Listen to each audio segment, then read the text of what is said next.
public health, and he's known for that substantive voice. His voice, when he speaks on these matters, adds weight, it adds value.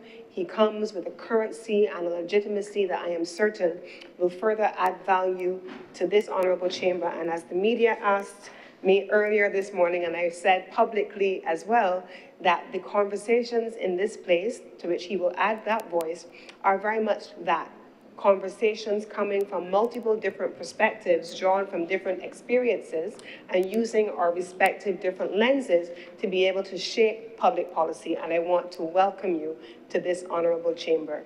And equally, I would wish to welcome Senator Tate back to the Senate. Thank you very much, Mr. Chair. Senator Worrell. Thank you, Mr. President. And I too, on behalf of the opposition, would like to welcome both senators to the chambers, and in particular, welcome back Senator Monique Tate. I would definitely have missed her contributions had she not been here, so I'm very happy to see her here. And I want to take this opportunity as well to commend former Senator Crystal Drakes for her outstanding contributions which she made in this chamber. I always look forward to listening to her very sober approach, especially on economic matters, as that is her area of expertise. And I do believe that we have not seen the last of former Senator Crystal Drakes. She is someone who is definitely committed to the development of Barbados, and I'm certain that we will hear more about her work and her accomplishments, and we may very well see her back in this place or in the other place sometime soon. I don't know if she has aspirations for the other place, but maybe here. But I think that we must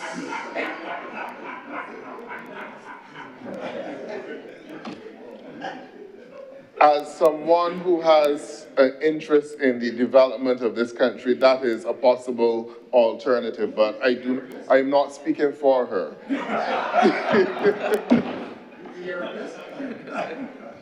Mr. President, I also want to take this opportunity to welcome my neighbor, Senator Connell, who happened to have been my deputy head boy at the law school, and I think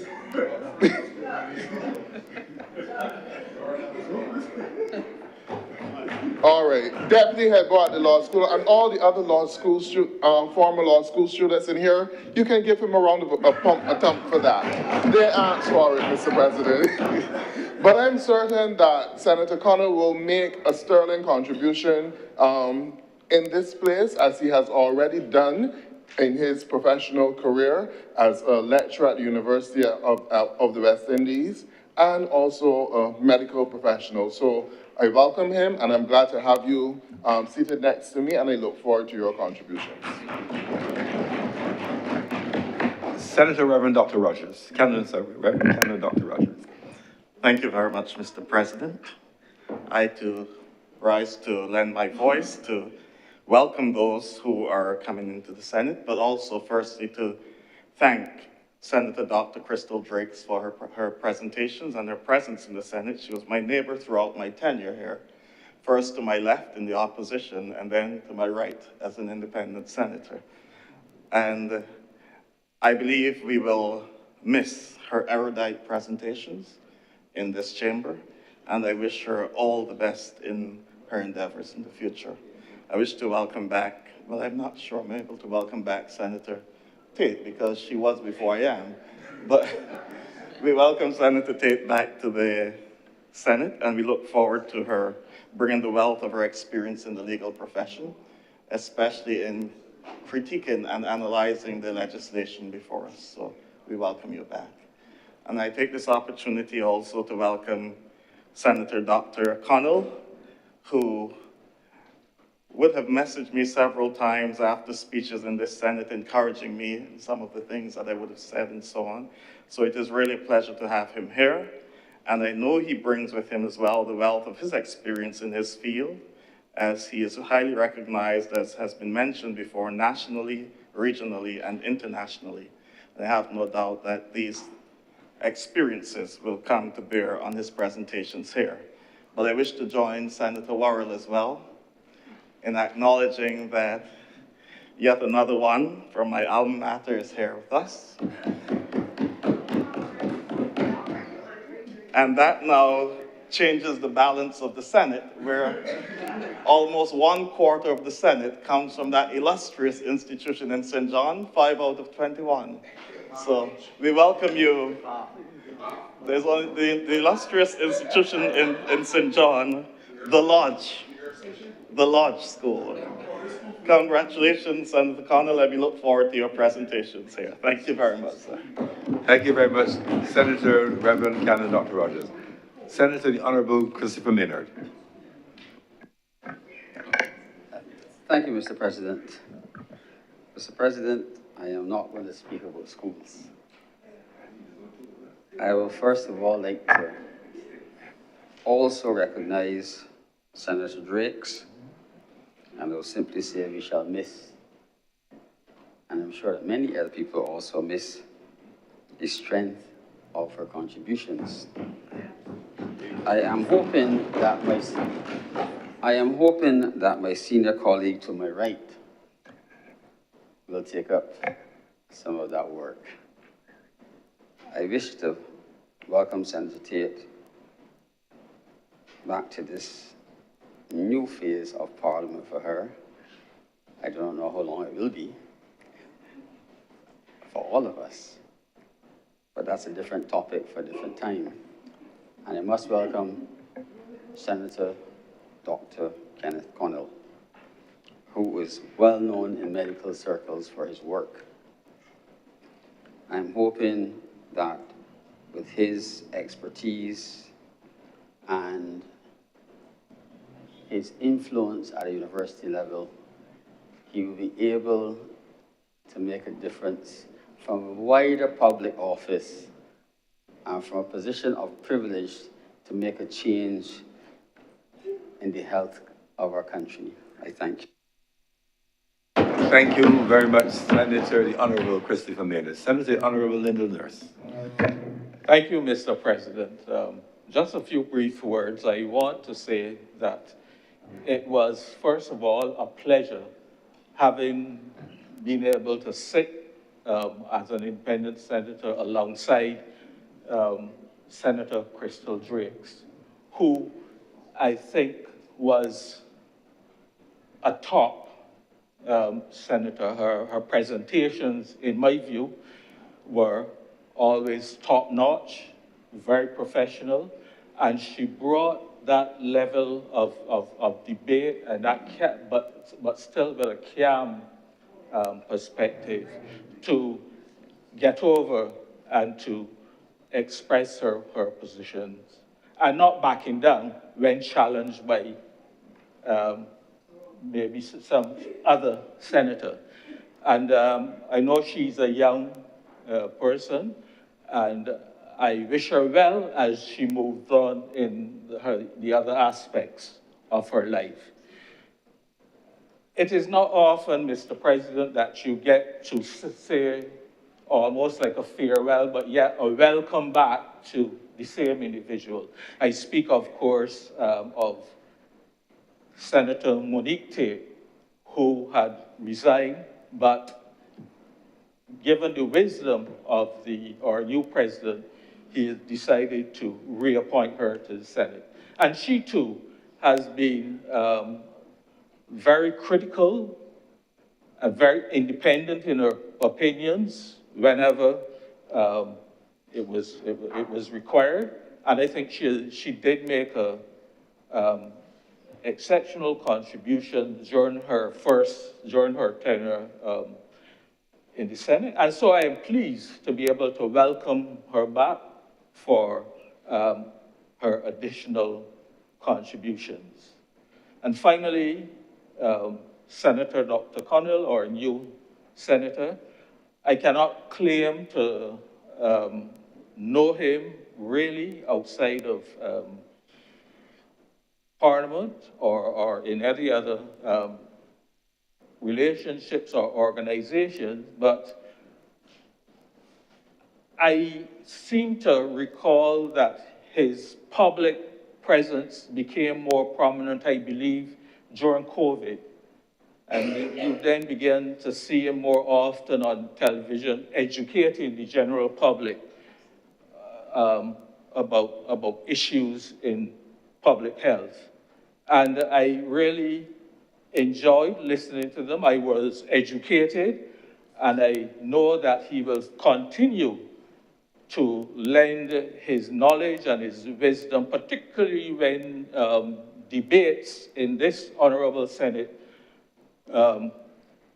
arise surrounding issues of public health and other areas in which he may have a basic interest. And so I am pleased to join with my other independent senators in welcoming Dr. Connell, and I look forward to his contributions. Thank you. Thank you very much. Senator Malalou. Thank you, Mr. President. I'll be very brief. I too would like to start by saying a big thank you to Senator Drakes Crystal, if I might say so. Took me under her wing in many respects and gave me some guidance when I was a new senator almost 4 years ago, and she always had a good word for me, and I really appreciate that, and I too shall miss her. I will be brief and say welcome back to Senator, my good friend, Monique Tate. Good to see you back. Glad you were reappointed. Now, let me turn to the person who is now my best friend on my left. And welcome, Senator Connell. But I must say that I am the most excited person for you to be here. And you may wonder why. And that is because, you see, sir, that you now are in the firing line and not me. You see, in the seat that you hold there, there's often going to be some comments going to be directed in that general direction. For the last 4 years, as I sat there were times when I felt that I was even coming under friendly fire. So I thank you very much for allowing me to move one step further up. And I'm appreciative. Welcome to you all. Thank you, sir.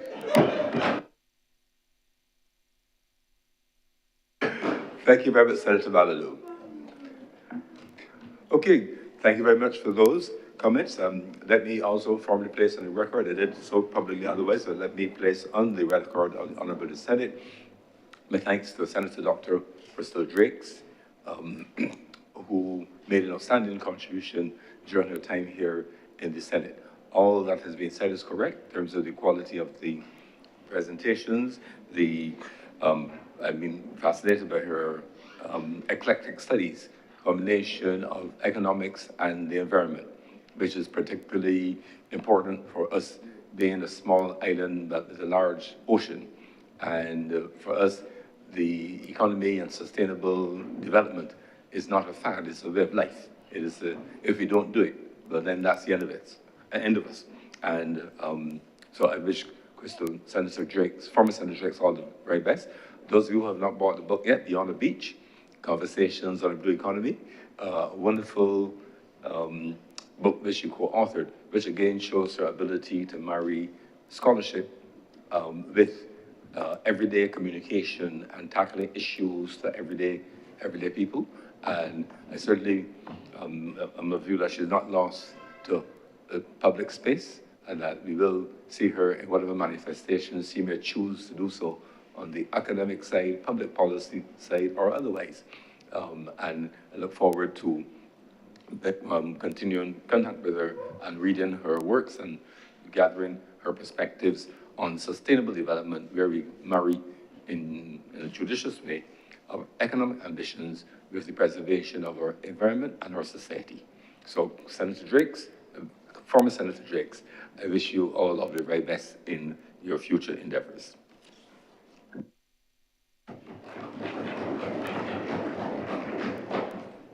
Announcements by Your Honour.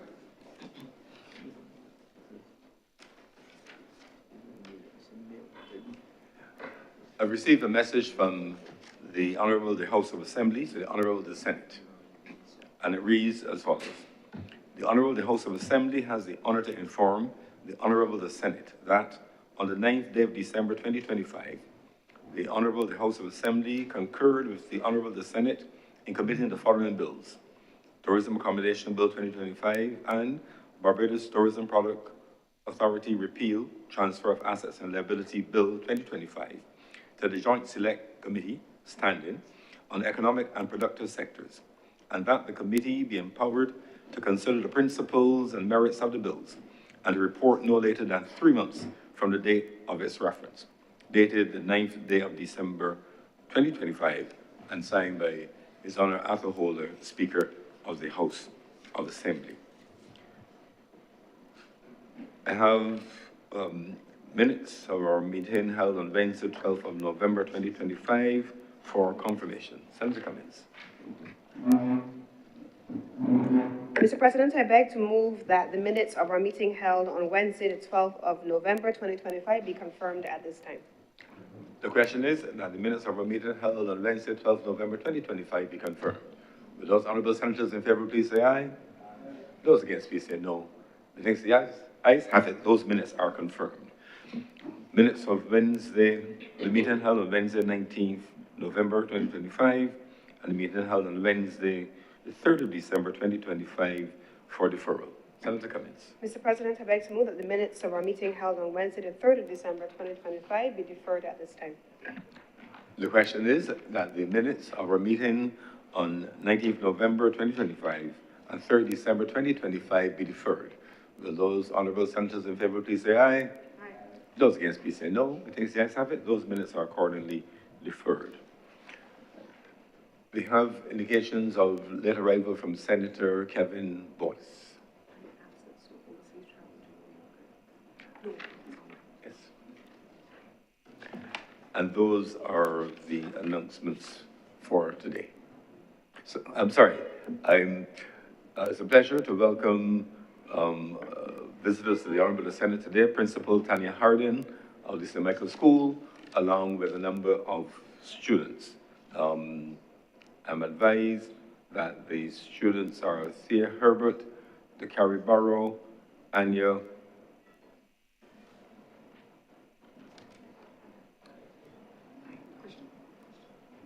Crystal, pardon is a bad handwriting, Christiane Gamble, Kira Kelman, Jalvin Maynard, and Ramar Corin. Apologies if I got the name slightly wrong. My intention is very, very pure, and it's just my reading skills may not be good. The leader of the House of the Vincent Senate is urging me to say what school they're from. The St. Michael School.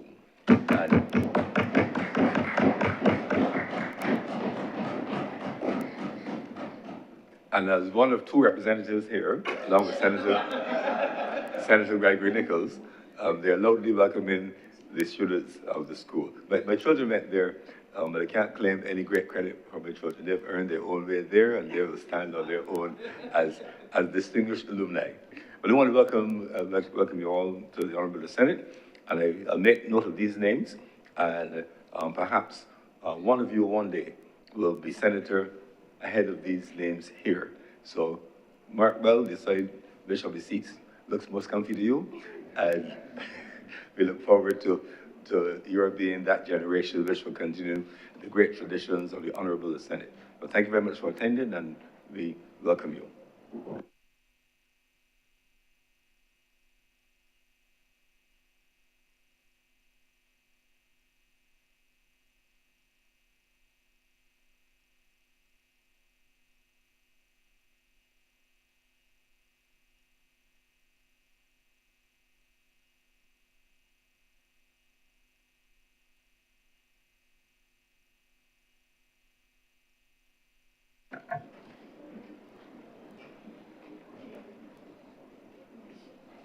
Presentation of petitions, presentation of papers.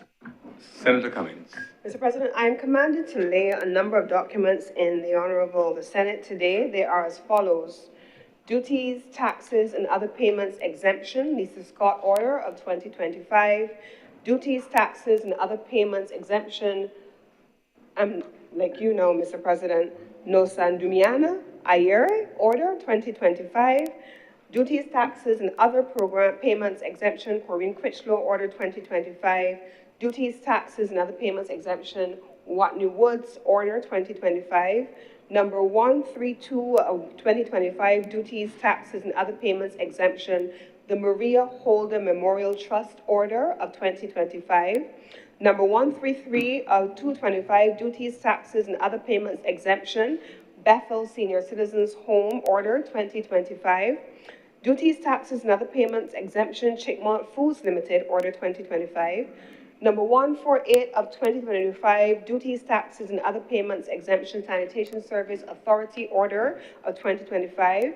Number 146 of 2025, duties, taxes, and other payments exemption, Barbados Revenue Authority Order 2025.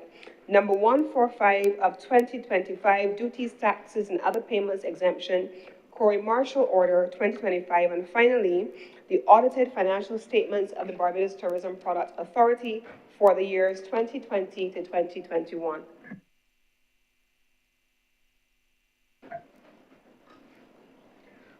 Reports from select committees. Questions to ministers. Request for leave to move the adjournment of the Senate on matters of urgent public importance. Statements by ministers or parliamentary secretaries. Personal explanations. Motions relating to the business or sitting of the Senate and moved by minister. Mr. President, I beg to move the suspension of Standing Order 45-2 for the remainder of today's sitting. The question is, the Standing Order 45-2 be suspended for the remainder of today's sitting. Will those honorable senators in favor please say aye? Aye. Those against please say no. The things the ayes have it. Suspension, the Standing Order 45-2 is therefore suspended for the remainder of today's sitting.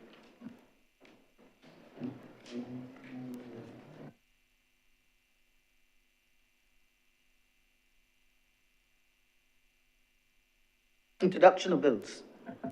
Senator Cummings. Mr. President, I beg to move the following bills now be committed for first readings. They are as follows. First reading, Mr. President, of the National Payment System Amendment Bill 2025, to have the first reading of the Central Bank of Barbados Amendment Bill 2025, and the first reading of the Economic Diversification and Growth Fund Bill 2025.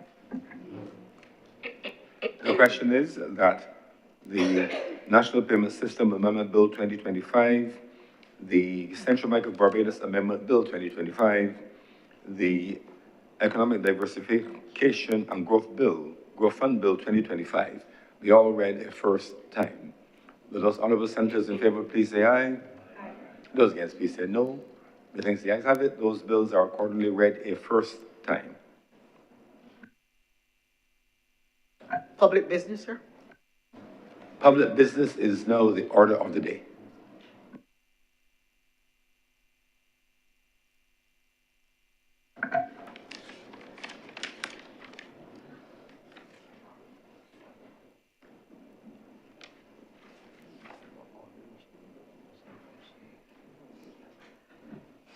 Mr. President, order number 9.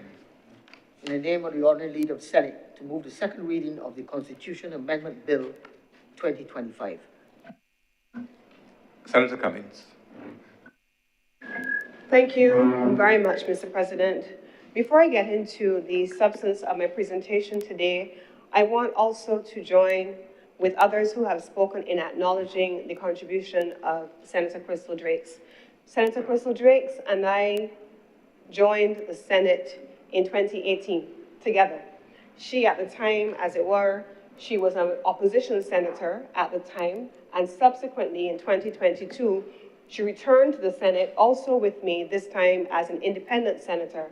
But wherever she sat, whether it was on the opposition bench, opposition side, or on the independent side, she brought a level of substantive contribution to each intervention that she made in this chamber. We had robust discussion, but it always was with mutual respect.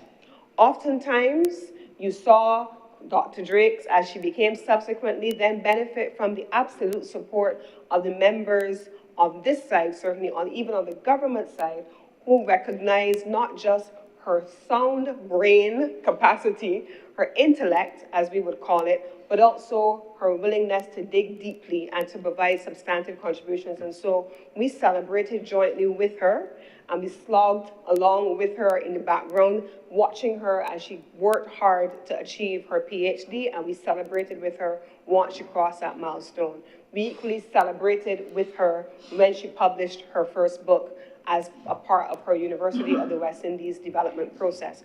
And so I have to stand today, Mr. President, in a substantive moment to say thank you to Senator Dr. Crystal Drakes, as we became so used to calling her affectionately almost, because I remember on the day that she first came to the Senate after achieving her doctorate, I went to the clerks and said to the clerks, you need to change her name because we want to be able to celebrate that she's now Dr. Drakes. And we took great pride in calling her that even before she became a doctor. We don't always agree in this place, but one thing I can tell you, and I think any of us in this place would agree, is that she was never one to disagree and be disagreeable or backgardish or anything of the type. She was always rooting and grounding her disagreements in her belief system and her philosophy, especially as it related to matters of the blue-green economy, for which she became very well known as an opposition senator.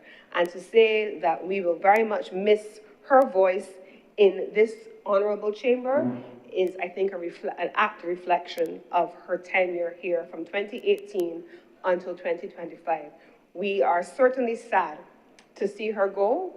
We wish that, like many of the others, she had been here with us and had stayed on with us, but we wish her every success in her future endeavors, and we want to congratulate her for a tenure well served. Thank you very much. I have already welcomed our new colleague to this chamber, and I'm very much looking forward to his early contributions. Now, Mr. President, I am also very pleased to welcome the students of the St. Michael's School here today, the students who constitute the leadership of the St. Michael's School Student Council. And I see my colleagues giving me side-eye, Mr. President, but they have the ability to invite whoever they want. They can invite members to join us here in this chamber. And so that they have not done so is a matter for them. But I'm very happy, Mr. President, not just to welcome the Student Council of the St. Michael's School, but the principal who has come with her students and is here in the Senate chamber. Thank you very much. Now, Mr. President, we see a lot of young people a lot of times, and regrettably, we take a lot of pleasure, some people at least, in circulating every fight, every young person who is arrested or alleged to have been involved in something that is problematic. I wish as a people we would take more pride in circulating these exemplary young people who do well every day of the week and share their faces as much as we do those who are problematic. There are more young people in this country doing exemplary things. I know a few of these young people in the Student Council. Two of them in particular I know from before because they have passed through the Model United Nations program that I coordinate on behalf of the Rotary Club of Barbados every year. And there are exemplary young people, and I know that if the other students are members of the Student Council, they too are exemplary young people. And I want to commend them, and like you, Mr. President, urge them, not just here, but when they're going to lunch, pass through the other place, have a peep and see where the seats are, and see if at any point in the future you can see yourself sitting in either chamber of this Parliament representing the people for whom we hope you will soon speak, not just the St. Michael's School, but Barbadians and young voices especially. So welcome to this chamber. And I particularly want to welcome you today on the occasion where we are having a substantive discussion on the future of our Parliament and how it is structured. Now, Mr. President, a few months ago, maybe a few weeks ago, not even months, a few weeks ago, we here in this chamber had a lengthy discussion on the report of the Parliamentary Reform Commission, We looked at the time at the recommendations that had been made, and it was an assessment of the report itself. It did not purport at the time to assess which direction as a country we should or should not go. We looked at the time at the recommendations, recommendation by recommendation by recommendation. We looked and we had an expansive presentation made also by Her Honor, the Deputy President of the Senate, Her Honor, Ms. Elizabeth Thompson. She will be joining us shortly, but she had an opportunity to share her reflections as the Deputy Chair of the Parliamentary Reform Commission. At the time, she took us through what was in the mind of the Commission as they deliberated on the issues before them.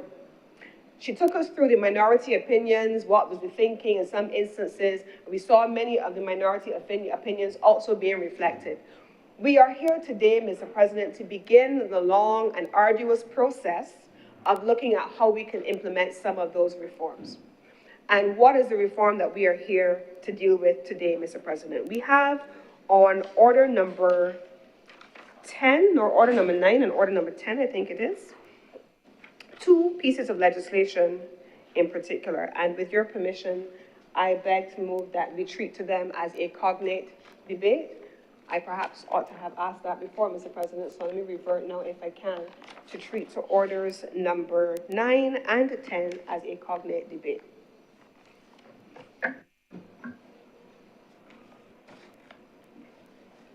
The question is that order number 9, second reading of the Constitutional Amendment Bill 2025 and the second reading of the Parliament Miscellaneous Provisions Bill 2025 be treated as a cognate debate. And for the benefit of our new member and for those in some hearing of my voice, the measures are voted on individually. However, the debate on the second reading, the policy issues, any matters relating to the two bills are dealt with in one discussion.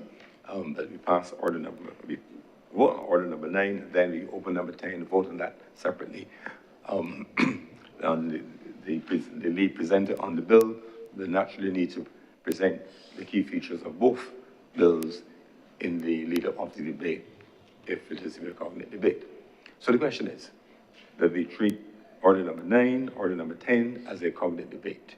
Will those honorable senators in favor please say aye? Aye. Those against please say no. The things ayes have it. We will therefore treat orders number 9 and 10 as a cognate debate in this second reading. Please proceed, Senator Cummings. Thank you very much, Mr. President. Mr. President, the first bill, order number 9, is a relatively short, but I would normally say in some instances a simple bill, but this is a substantial matter, and so I'm going to take us through the bill. In the first instance, Mr. President, we have at clause 2, the changes that are meant to be made to 45A, and so it speaks to specifically the Speaker and the Deputy Speaker and the amendments being made to the Constitution or proposed to be made to the Constitution. In the first instance, it says that there shall be a Speaker and a Deputy Speaker of the House of Assembly, and for the benefit of our students and our new senator, we usually in this chamber refer to the other place when we refer to the House of Assembly, but I speak to it here because that's how it's listed, that they shall be elected in accordance with the provisions of this section. When the House of Assembly first meets after the dissolution of Parliament, which is usually after an election, and before it proceeds on to the dispatch of any business, this is the customary first order of business of any Parliament, the election of a Speaker of the House. And so whenever the Speaker's space becomes vacant for any reason other than the dissolution of Parliament, the House shall elect such person in that office. And they shall be, by virtue of holding the office of Speaker, be deemed to be a member of the other place, in addition to the 30 members of such greater number of members as may be prescribed by the Parliament. And so you have, in summary, in this section, section 3, here where we're talking about, they shall be deemed in addition to the 30 members to be a member of Parliament. And that simply now makes a substantive shift to move from 30 members of the other place to 31 by having an independent Speaker not drawn from the elected members of Parliament. And I will go through that in greater detail further on. Where there is a division and the votes are equal, the Speaker will continue to have a casting vote. But now, unlike in previous incarnations, it is not an even number with 30, but with 31. In the next section, we move on. It says the House of Assembly, when it first meets after the dissolution and before it proceeds, it shall make this election. That person will not be a minister or parliamentary secretary, and so they are meant to be the deputy speaker. And if the deputy speaker's role becomes vacant for any reason other than a dissolution, the parliament shall, as soon as practical, elect another person to that office. And then we have a couple of guardrails. They must be a citizen of Barbados, and they must be qualified. They must be they said they must not have been disqualified for election as a member of the House of Assembly. And we know the circumstances under which a person can be disqualified for election, and equally so, if you are disqualified for election, you cannot be elected to fill the role of the Speaker. And then it goes on to speak about the circumstances under which they must vacate the office. The Speaker must vacate the office when the House first meets after any dissolution of Parliament, where he ceases to become a citizen of Barbados, and where any circumstances arise that would cause him, in this case, the term him is always unisex, and you don't usually find her in the language, and so where it would cause him to be disqualified for election as a member of the House, and where he announces the resignation of his office to the House of Assembly, or by writing under his hand addressed to the Clerk of Parliament. And the same thing in principle applies, but to different layers, to the Deputy Speaker, where he announces the resignation of his office to that other place, or by writing to the Speaker or to the office of the Speaker, and equally to the Clerk of Parliament when he resigns. And then it goes on, Mr. President, to speak about how they can be removed. Again, another instance of putting guardrails in place. The standing orders are made to be pursuant to Section 50 and provide for the removal of the Speaker and Deputy Speaker from office, and they shall no longer be deemed to be a member of the House if they are removed from their offices. Now, I'm going to come back to the second part of the amendment, which allows for ministers to appear in either chamber, but I'm going to park for a moment at the first part of the amendment, which speaks about the Speaker. Now, Mr. President, let's deal first and foremost with the numerical challenge that oftentimes is presented. We've seen in other jurisdictions, Mr. President, where you may have in an even number, even on boards, you typically may have an odd number, and it is for the purpose of being able to always generate a clear majority vote. And so that is very much what is also meant to be intended here, and not to have a scenario where the Speaker has to then, even though he is independent, have a casting vote for one matter or the other by virtue of having a hung decision. And so, Mr. President, that is just as simple as it can get for numerical issues. But here's the other part of it, Mr. President. We in this chamber are constituted as you see us. On the government side, you have members who are appointed by the Prime Minister. On the independent side, you have members who are appointed by the President of Barbados. And on the opposition side, you have members who are appointed by the Leader of the Opposition. And in each instance, Mr. President, we have seen a number of conversations, certainly between 2018 and now, about what that composition should look like. And it is captured in great detail in the report of the Parliamentary Commission. We had an extensive discussion, especially on the independent senators' appointments. Should they come from specifically defined categories? Labor, youth, the diaspora. Should it come from business? What should be represented on the independent side? Should it be assigned to specific institutions? Should it be a rotating membership where you have different categories of persons appointed? That was an extensive discussion in the Parliamentary Reform Commission.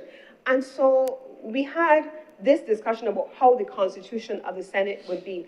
But equally, in the other place, you have persons, all of them, who are drawn from elections. They're representing a constituency, but just like in this place, Each person has a specific voice that they represent. If you represent the government, you represent an independent voice. You typically would hear, Mr. President, persons like Senator Malalou speaking about matters relating to business and real estate, given his experience, and tourism, given his experience. Senator Rogers, we hear him speaking a lot about social issues and what happens at the community level. You've heard references earlier from Senator Tate and her speaking on matters relating to legal matters and the structure of legislation coming here. And in the other place, Mr. President, every person who is there is meant to represent a constituency too, but in this case, one that voted for them. And so the question the government is attempting to navigate is, how does this person who was elected to have a voice on behalf of a constituency base but cannot use that voice at any given time when speaking in Parliament? That person, by virtue of sitting at all times, as long as the Senate is, as long as the other place is in session, they must sit in the Speaker's chair. They cannot at any time speak in Parliament that they were elected to represent a constituency for. They cannot speak on behalf of those constituents. They have to depend on someone else to carry a brief for them.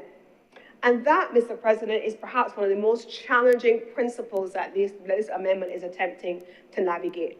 How do you have a Labour representative, for example, if there were to be so appointed as Labour in the Senate? And if we recall, between 2018 and now, we have had 2 representatives appointed as independent senators from Labour.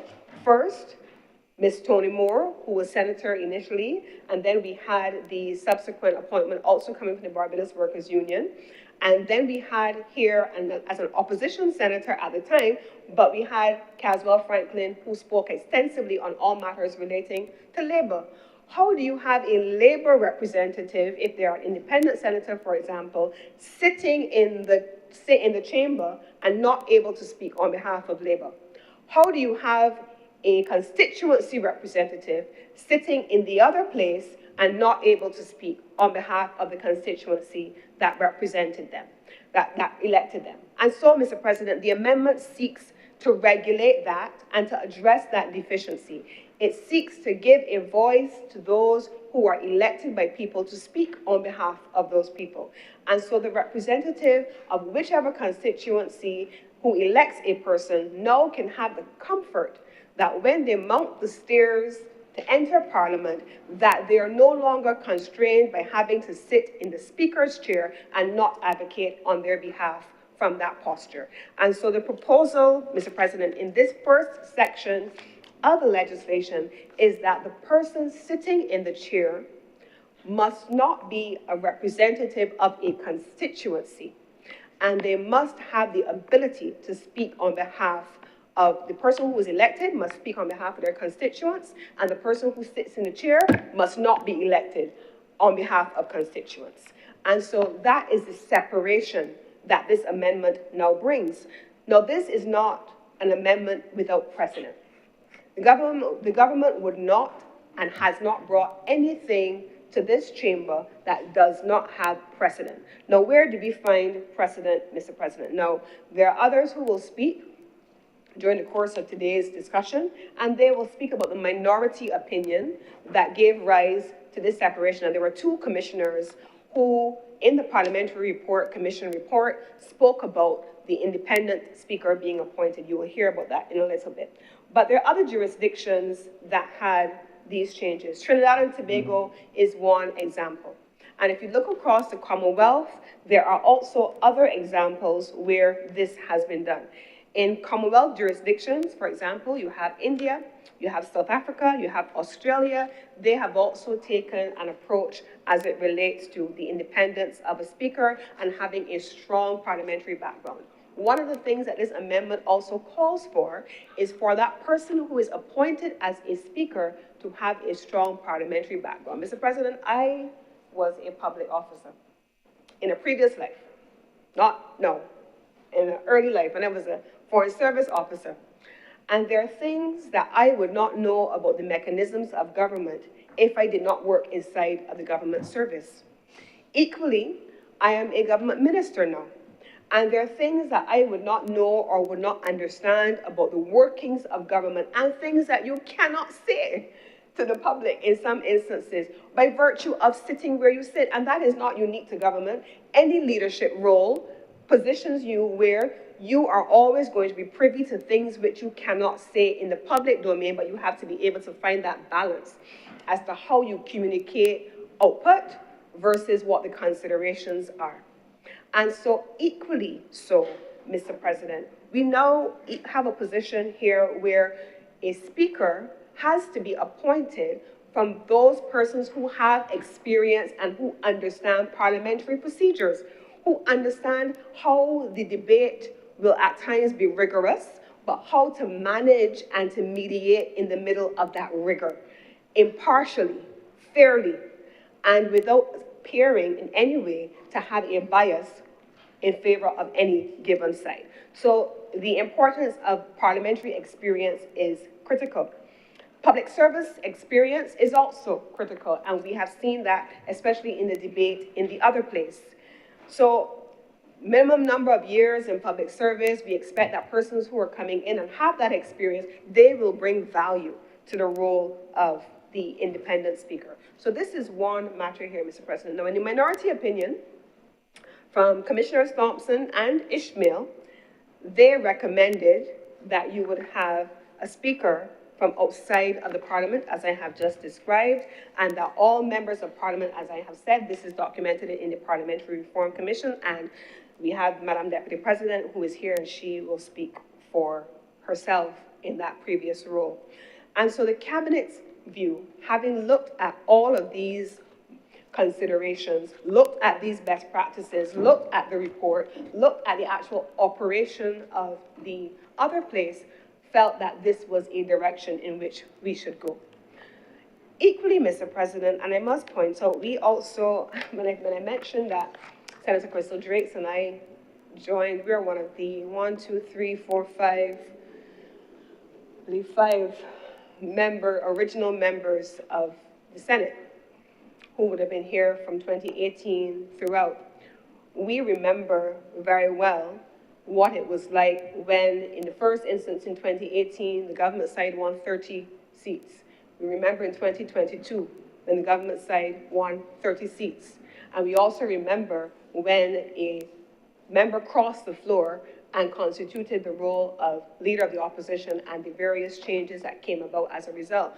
But we also would remember the debate coming from the government side that it was important that there must always be a provision for independent voices in this place in particular, even where it does not exist in the other place by virtue of election.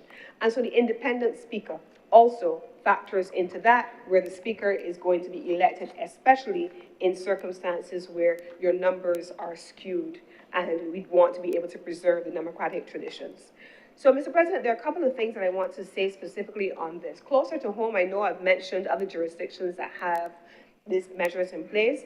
In Trinidad, 2002, all of us remember what happened in Trinidad in 2002. It became impossible to govern, impossible to govern. And so the government looked at not just what we have seen happen here. We looked not just in jurisdictions farther afield, but we looked right here closer to home, and we looked at the 2002 case of Trinidad and Tobago. It became impossible for them to actually have a functioning parliament. One side won an equal number of seats as the other one did, and they could find no clear way forward.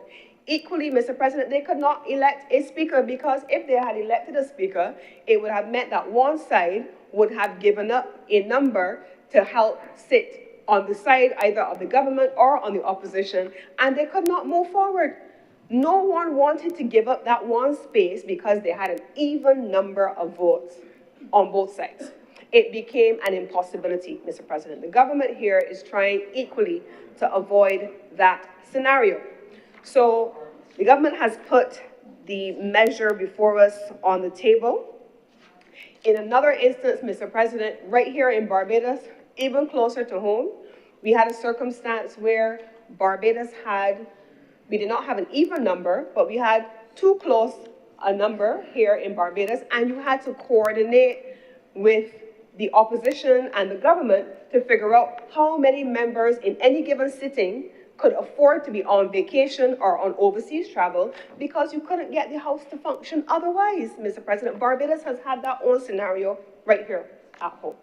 And so the government has sought to regulate these discrepancies by having an independent senator, an independent speaker sitting outside of the cut and thrust of political representation.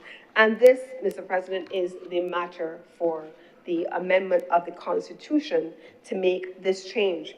But then the government goes on in the second section of this bill, which is what I want to come to now, which is on the attendance of ministers in either place. The right of audience, as you call it.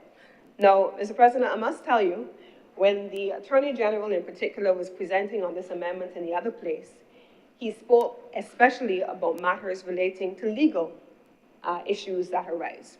We spoke also on Senator Maynard in particular, and now Senator Connell will also have this scenario where medical bills that come to this place, the Minister of Health sits in this place, and he happens to also be, like you, a medical professional.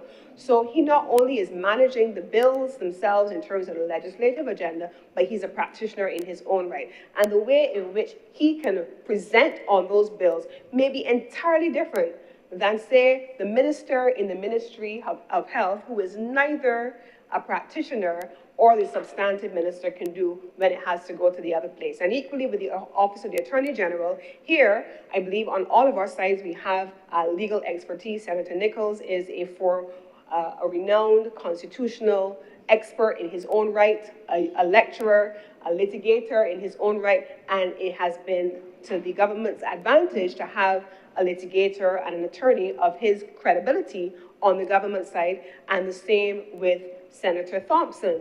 But in the absence of legal expertise on the independent side, you have Senator Boyce. If you do not have that legal expertise embedded within you, you have Senator Tate as well. If you do not have that expertise embedded, then it becomes a very difficult conversation because you are not carrying the brief. Neither are you the subject matter expert. And so equally so, Mr. President, this attempts to make sure that when the minister is drawn from either the other place or here, that when bills are being presented in either chamber, the minister has the right of audience. There are very few people who can present a legal bill who are not lawyers. And in my case, Mr. President, if you are not, energy is one of those things where if you are not embedded in it, sitting in it, sleeping with it, breathing with it, everything, every day, it becomes this thing that is abstract and at a distance, and is not something that you necessarily are able to understand, not just the nuances of. And even if you have the benefit of a brief on which you can present, when questions are asked and you have to respond to those questions, you may not have the answers to those questions because you're not immersed in the subject matter. And so equally, Mr. President, what that means is that when bills, and right now on our order paper, there are a number of items that for the benefit of our new member and for our student members here, the order paper would outline effectively what is on the agenda for the Senate and the other place at any given time. We have now the National Payment System that I read a first time earlier, the Central Bank of Barbados Amendment Bill, which I also read earlier, and the Economic Diversification and Growth Fund Bill. These are items that were all presented by the minister in the Ministry of Finance in the other place because they're vested in that ministry.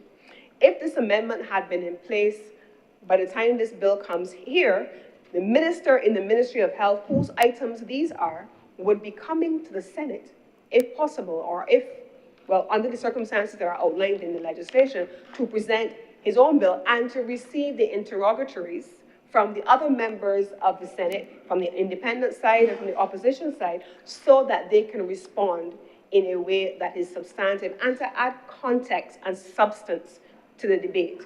I am that girl who always wants to be able to have a substantive debate. I do not want to have a debate over commas and full stops. I want to have a substantive debate over the matters before us. And so that's what we're hoping to be able to have with this second part of the amendment. And so the amendment says, a minister who is a member of the other place and a minister who is a senator may attend any sitting of the Senate or the House of Assembly respectively, and may be required at the instance of the President of the Senate or the Speaker in the other place to attend any sitting of the Senate or the House of Assembly respectively. And a minister may not be required to attend any sitting of either House under subsection 1B except on the adoption of the House for a motion for that purpose. And the same thing for the Senate. At the next section, Mr. President. Nothing in this section, however, and I spoke about the Attorney General on purpose, nothing in this section shall preclude the Attorney General from attending any sitting of the Senate or the other place, as the case may be, and taking part in debates and other proceedings and speaking on any motion before any such house, as the case may be, and moving amendments to any motions, even though the matter falls within the portfolio of some other minister. And here is why. How many times in this chamber have we had bills that have come here that amendments have been recommended, and certainly as leader of government business and my colleagues who constitute the cabinet, we may have to be sending messages to the Office of the Attorney General, to the Chief Parliamentary Counsel, to advise them what has been raised by members of the Senate in their legislative right, and then what can be done in response to that. Now, I understand that sometimes, as I started out earlier on this particular point, if you're not sitting in it, what you may be seeing on the outside may be a snapshot of what the big picture actually is. And so you may not always be able to make the changes that you are recommending because there may be more considerations than you are aware of. You may be thinking in a very theoretical way, but there are actually 10 things on the table that you don't see based on what is before you in the amendment or in the proposed amendment. But there's one office through whom nothing can get here. Before they get to cabinet, they must have the certification of the Office of the Attorney General. Before they get here, they must have been signed off on by the Chief Parliamentary Counsel. They must have been reviewed by that office. So there is no pathway to here unless it goes through the several offices that sit under the Office of the Attorney General. If it is a contract of some kind, it must go through the Office of the Solicitor General. And the Solicitor General's office equally sits under the Office of the Attorney General. So whether it's CPC, SC, SSG, all come through the Office of the Attorney General, and most things that come here, not most, everything that comes here from any ministry must have the certificate of the Attorney General. And I know the Attorney General myself is one of that. He will tell me a lot of times, but Lisa, I have to read these bills. I don't rubber stamp these things. I have to sign off on it, so I have to make sure. And so he will see the bill first. And this particular amendment acknowledges that.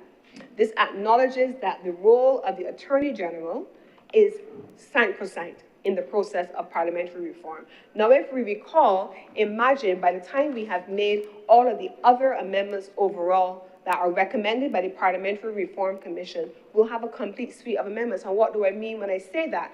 Also in the Parliamentary Reform Commission report, there was a recommendation that the Office of the Chief Parliamentary Counsel should now sit under the Parliament of Barbados, whereby everything that is legal will then sit under the Parliament, everything that is legislative will sit under the Parliament of Barbados here, as opposed to where it currently sits. That was one of the recommendations that was made. And so imagine this amendment sitting alongside the additional proposed recommendations coming from the Commission. And so the recommendation then allows for what is called here attendance of ministers in either house, right of audience, and equally, as I mentioned, with the role of the speaker, there are examples of best practices drawn from other jurisdictions, and we have seen that in places like Australia, in Canada, and even in the UK, where a lot of our legislation originated. And so we have, in those instances, we limit the right of audience to things like speaking only, related matters, time-limited interventions, and it requires, as is in this case, the invitation or concurrence of the presiding officer, except as it relates to the office of the Attorney General. So, Mr. President, these are the amendments that we're covering in order number 9, and I want to draw attention now to the consequential relationship between order number 10. Order number 10, if it is that we are drawing a speaker independently and they're not a member of the elected class, there must be some provisions put in place to allow for them. And what are these changes, Mr. President? We have, in the first instance, the bill is called Retiring Allowances, Legislative Services, and the Senate and House of Assembly Remuneration and Allowances of Members Act 13, Cap 13A. So there are two things that I'm going to cover in this piece of legislation, Mr. President. In the first instance, it allows for the remuneration levels for the independent senator to be set, independent speaker to be set. We know that there is already a remuneration level for the speaker, and it simply transitions that away from being a member of a constituency representative class into an independent speaker. But equally, Mr. President, it then goes into another class, which is on retiring allowances, and it covers under these retiring allowances what would be provided for in their pensions. And so we have in section 2, we have delete the definition of legislator and substitute the following. Legislator meaning a person who is an elected member, they're elected Speaker of the House of Assembly, and not being a person referred to in the above paragraphs, but a holder of a specified legislative office. And then it went on to make these further changes, Mr. President. And then you have here consequential amendments that are covered. Equally so for the Speaker, it speaks about a person who's elected to the Speaker pursuant to the section 45A2 of the Constitution shall be paid such emoluments as Parliament made prescribed pursuant to section 45A7 and enjoy the same conditions of service as elected members of Parliament. So, Mr. President, these are some of the amendments that we are seeing here specifically for the Speaker as we have, as I have outlined in the bills I have gone over. Now, in my final comment, I just want to give an indication that in preparing for today's debate, I looked at other jurisdictions as I had called them. I looked at what was happening in places like the UK, Australia, Canada, we looked at India, we looked at UK specifically, and where some of the potential opportunities are. And one of the things that we also found across the Commonwealth, more generally, including in the Caribbean, is that Barbados, with these amendments, is on the right policy path. Have we completed all of it? Not yet, but Rome was not built in a day, and we will continue the process. But it is on the right path, and we are hoping that Barbados then, with these changes, and as we continue to make any additional changes, that Barbados will continue to evolve. We have set qualification criteria. We've looked at the security of tenure. We've looked at codifying impartiality. We've looked at what the procedures are for removing those persons, and we have established guardrails on ministerial rights of audience. These are future-proof reforms, Mr. President. This is continuing to evolve a parliament that has not seen any changes in all of our generations, Mr. President. And so have we made all of the changes? No. Let me step right in front of that and say, no, we have not. Will we have to make more changes as we go along and as we continue to consult and engage with the public of Barbados? We must.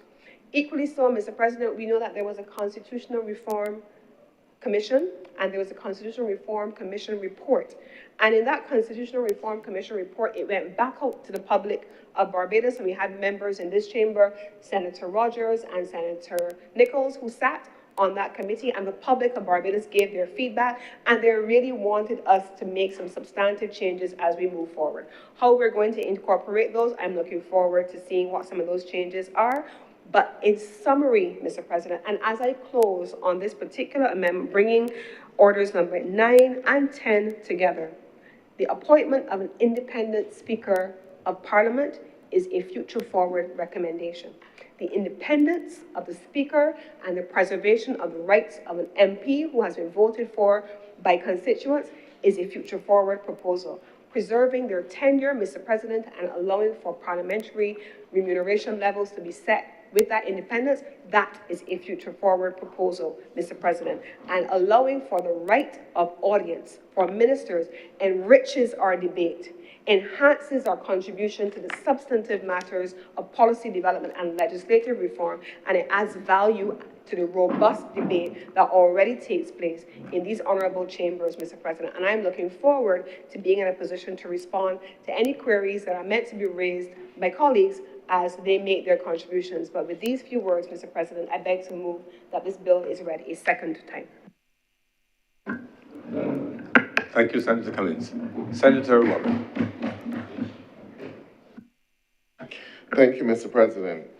And I rise to make my contribution to this debate and dealing with both matters, order number 9 and number 10, and also to acknowledge the students from the St. Michael School, the student council, I believe they are, and welcome them into the Senate chamber. And I hope that they will enjoy, and this will definitely, and we will see some of them at least actively being involved in politics at some time in the future.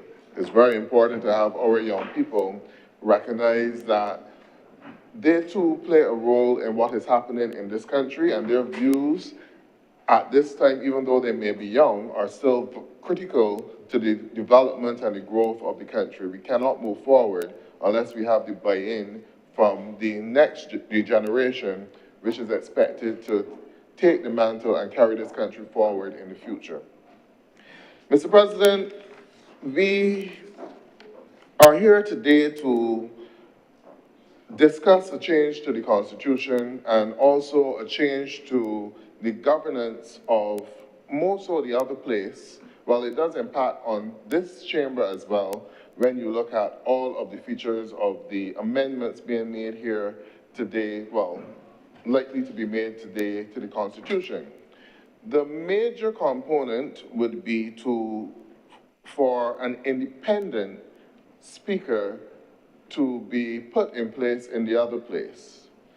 And the other parts of the component would be to allow for ministers the freedom to move between the two chambers to make presentations on legislation directly coming from their portfolios, and also for the Attorney General, who basically signs off on all legislation which comes before the Parliament, to have that freedom as well to speak in both chambers. In principle, Mr. President, I don't think that Barbados would have an objection to some of these, as the leader of government business would have said, this is done in other places. But when you look at the way, Mr. President, in which it is being done, there are some questions which you have to ask. And there are some questions, Mr. President, which would raise objections. So even though you may agree to it in principle, there may still be some objections to the way how it is being done and how it is being managed. Now, I think Barbadians are quite tired and weary, and this is something that is being said in these chambers, well, not from the other side, but definitely from this side and from the opposition, the fact that we have become a republic since 2021, this is 4 years now, and up to this day, we have not had sight of a republic constitution. And we have heard of well, there was a commission put in place to deal with the new constitution for Barbados. Similarly, there was a commission put in place to deal with reform of the Parliament of Barbados. We had the privilege a few weeks ago of actually having sight of that report and debating that report here in this chamber, and it was also done in the other place. And many of us do accept the majority of the recommendations put forward by that report on parliamentary reform. But I think that Barbadians are becoming wary of this piecemeal approach of amending a constitution which you intend to replace overall. And we may ask the question, what is the difficulty and what is the challenge 4 years after the fact? Some may even say that if you're going to a republic, you should probably have the constitution ready on the same day that you decide to become a republic. Have that constitution ready to sign off and vetted by the people of Barbados and accepted by the people of Barbados. But now we are here today to do a piecemeal approach. Not only changing the constitution, but also taking just a portion of the recommendations which were made in the Parliamentary Reform Commission report and implementing it. And that portion would be for the Speaker of the House of Assembly to be independent. Mr. President, could we not have gone a bit further? Could we not have gone a bit further in terms of holistically looking at the governance structure of this country? Couldn't a government which, on 2 occasions, won the largest mandate ever given to a political party in a country, way over the 2/3 threshold required for changes of the Constitution, not utilize that mandate more effectively and more efficiently to bring about the necessary changes to the Constitution, the necessary changes to our governance structure that they have at their disposal simply because of the mere number of seats which they have in the other place, which certifies that they will definitely have 2/3, more than 2/3 support if all of their members support the necessary changes.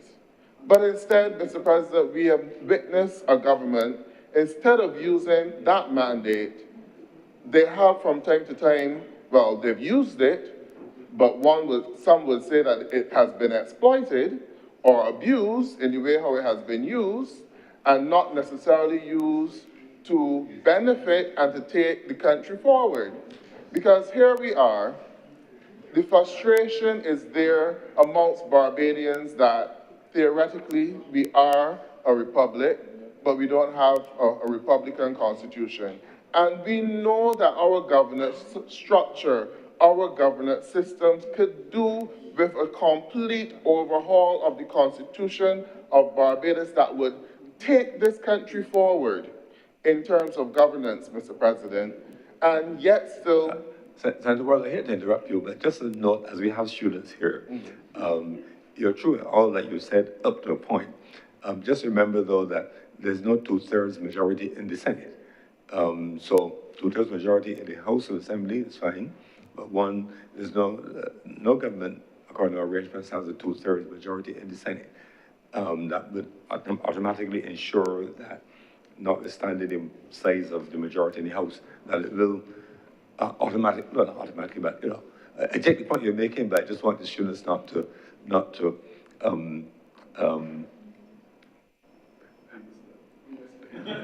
no senator here ever misleads anyone, not to take the wrong meaning out of it.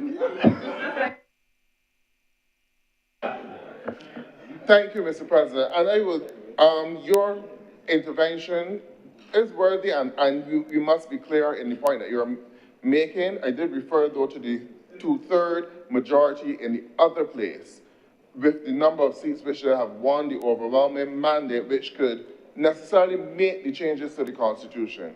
And I am certain that once it comes to this place, and it meets the muster, in particular, not only, well, of the independent senators, there's a very strong likelihood that it would be passed, it would be supported, and it would be adopted. But unfortunately, Mr. President, we have not had that sort of appetite from this government to introduce such legislation that would help to bring Barbados forward. I am certain that if some of our prime ministers in the past had that kind of mandate and had that kind of overwhelming support, there would have been sweeping changes to our constitution that we will not have to bother ourselves in terms of, is the parliament functioning correctly? Is there adequate oversight? Is our judicial system functioning correctly? Is our education system fit for purpose? All of these things, Mr. President, and it is not just a matter of the Constitution, Mr. President, but it's also a matter of the legislation which comes to this chamber to be passed. Because thanks for reminding me, some of these things are not in the Constitution. It doesn't just matter about the Constitution, but the legislation as well. You can also be, Barbadians hoped that there would have been integrity legislation on the books of this country that would hold parliamentarians and senior civil servants to account. But to this day, there is none. Barbadians would have hoped that there would have been freedom of information legislation on the statutory books in Barbados, which would allow persons would not have to be guessing at this stage. Persons would not have to be guessing, Mr. President, about what it costs, what was the true cost of Carrie Fester. The information would be there, Mr. President. They would not have to be guessing and wondering about the $60 million spent on wasted in the whole project. The information and the access would be there. If we had a freedom of information legislation passed in this chamber, well, passed in this parliament by a government which had an overwhelming majority and which also promised to bring that legislation when they campaigned in 2018 and possibly in 2022 as well, Mr. President. I am saying, Mr. President, that when we look at the legislation coming to this parliament, we really have to question the timing and the effective use of the resources. Now, one could ask, what is the rush out of all of the parliamentary reform recommendations for there to bring this legislation, only this particular piece of legislation dealing with the specific appointment of an independent Speaker of the House of Assembly? What was the rush and what is the major change that you're expected to bring about? I heard the Leader of Government Business speak about dealing with the vote in Parliament, and so that in the situation where you currently have 30 sitting members, the independent Speaker would be 31, and you will have an uneven amount, and you wouldn't have a deadlock. But that argument does not always hold. There's a third part of the legislation which I think the Leader of Government Business did not mention in her response, which is the change to the constituency boundaries, the thresholds for the constituencies, moving them from 120 with a range of 80% to 120%. Now, Mr. President, that is being done to more or less give the Electoral and Boundaries Commission space in terms of if they have to make any changes to constituency boundaries or reallocation of constituencies with the possibility of introducing an additional constituency or the possibility of removing a constituency as well. So the justification put forward in terms of the vote would not hold if either of those two things are done, because you can have a situation where instead of 30 elected seats, they then become 31. So then you end up in the same conundrum again of having 32, which is an even number. So that argument does not hold. So then moving on from that, Mr. President, what is the rush? What is the rush of just bringing that one specific amendment to the Constitution, that one specific recommendation from the Parliamentary Reform Report, a lovely document with loads of information, loads of recommendations which could have been adopted? I would have thought it would have been better, Mr. President, and tidier for the legislative process if the government had decided, okay, because they're all recommendations, and all recommendations don't have to be adopted, but to look at the suite of recommendations and decide on the ones which they intend to adopt and bring legislation to put all of those recommendations in place. Instead of, we are here today doing one thing, and then we come back, I don't know if we will come back again to adopt other pieces of legislation. All of those recommendations are important to the good governance of this country. Mr. President, I would hope that this amendment today is not being passed solely to enfranchise an individual, because you ought not to deal with legislation in that way to enfranchise an individual. So I would honestly hope that we are not being rushed here today to adopt legislation with the specific intention of enfranchising an individual. That ought not to be done in any legislature, and it definitely should not be done with any legislation which requires a constitutional amendment, Mr. President. And for that purpose, Mr. President, I do not know that that has been answered or justified, and I will put it back to the leader of government business or other persons from the other side when in making their contribution to make that explanation, to make that clear to the people of Barbados that we are not amending legislation here today for the sole purpose of enfranchising an individual. Now, this role of the Speaker of the House of Assembly is very important, Mr. President. In principle, I do agree that we can move to that stage where we have an independent Speaker, one who did not run in an election campaign and who is not the holder of a seat. I do believe that we can do this, and is done in other jurisdictions. And the importance, though, Mr. Speaker, is that word independent.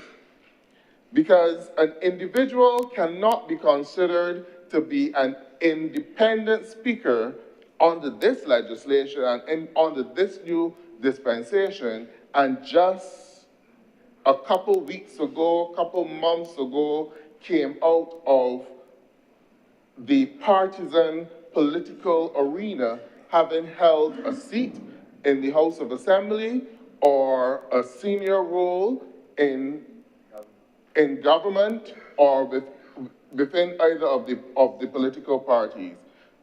In fact, Mr. President, when you look at some of the other jurisdictions, such as the United Kingdom and also Canada, in Canada, when an independent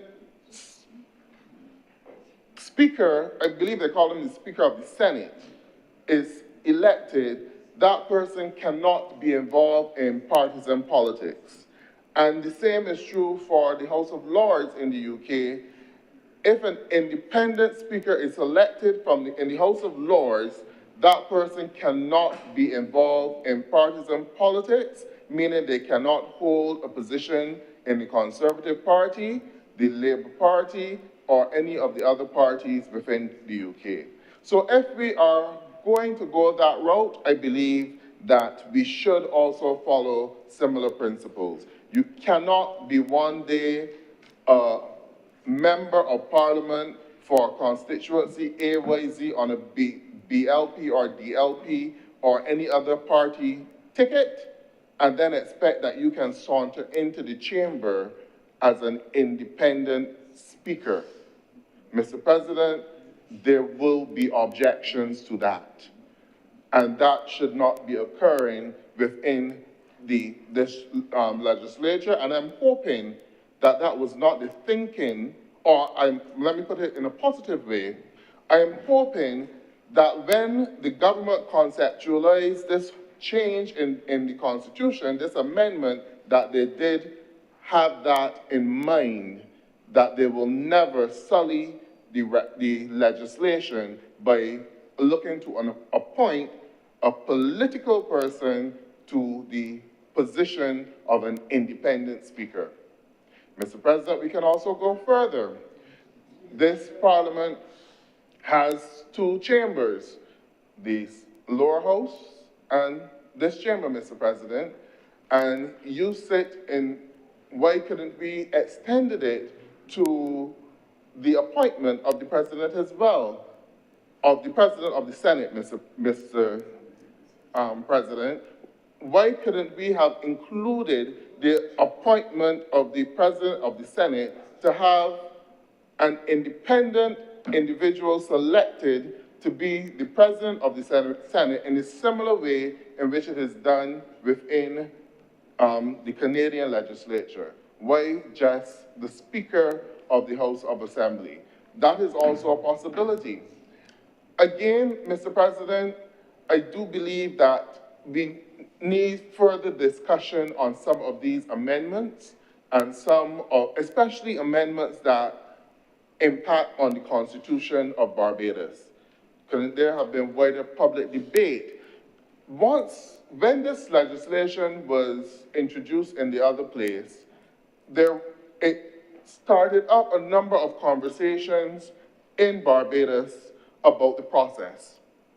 There are some persons who suggested that perhaps the president of the country should be the one appointing the independent president or independent speaker of the House of Assembly and the independent president of the Senate.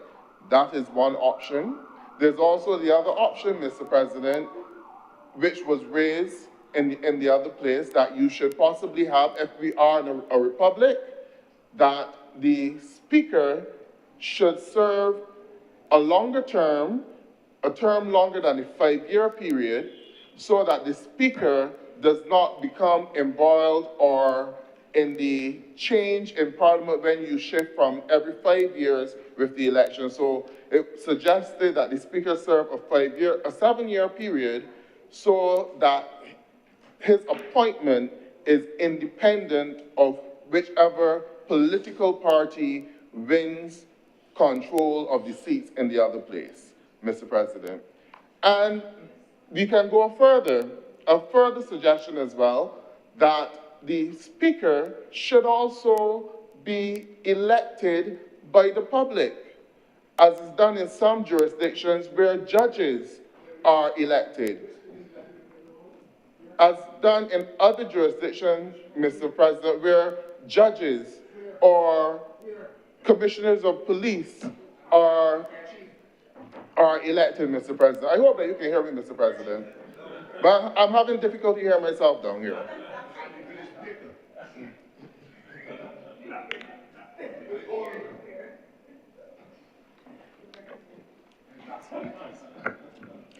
That was also another option, Mr. President. So, as we go through this process, it needs to make sense to the people of Barbados, and it needs to make sense to the overall governance structure which we are trying to put in place.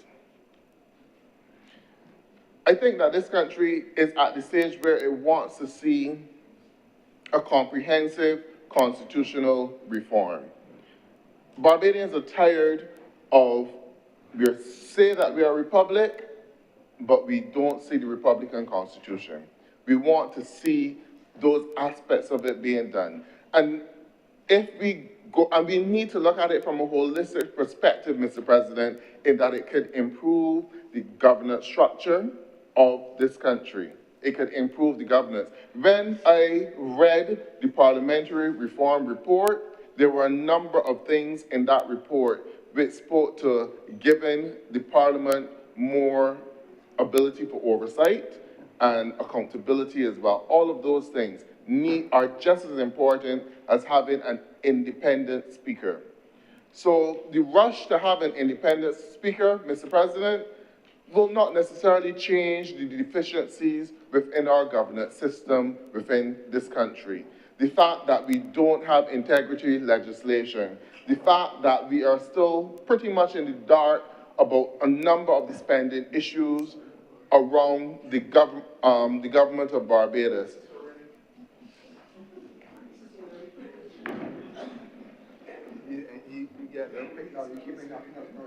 Mr. President, and a couple of weeks ago, he had nothing to say in this chamber. Nothing to say. He was downtrodden and everything within this chamber. Now all of a sudden, he can interrupt at every stage. Honourable Senators, it's getting a bit busy at the end of the table. Please let Senator Warren be heard in peace and quiet.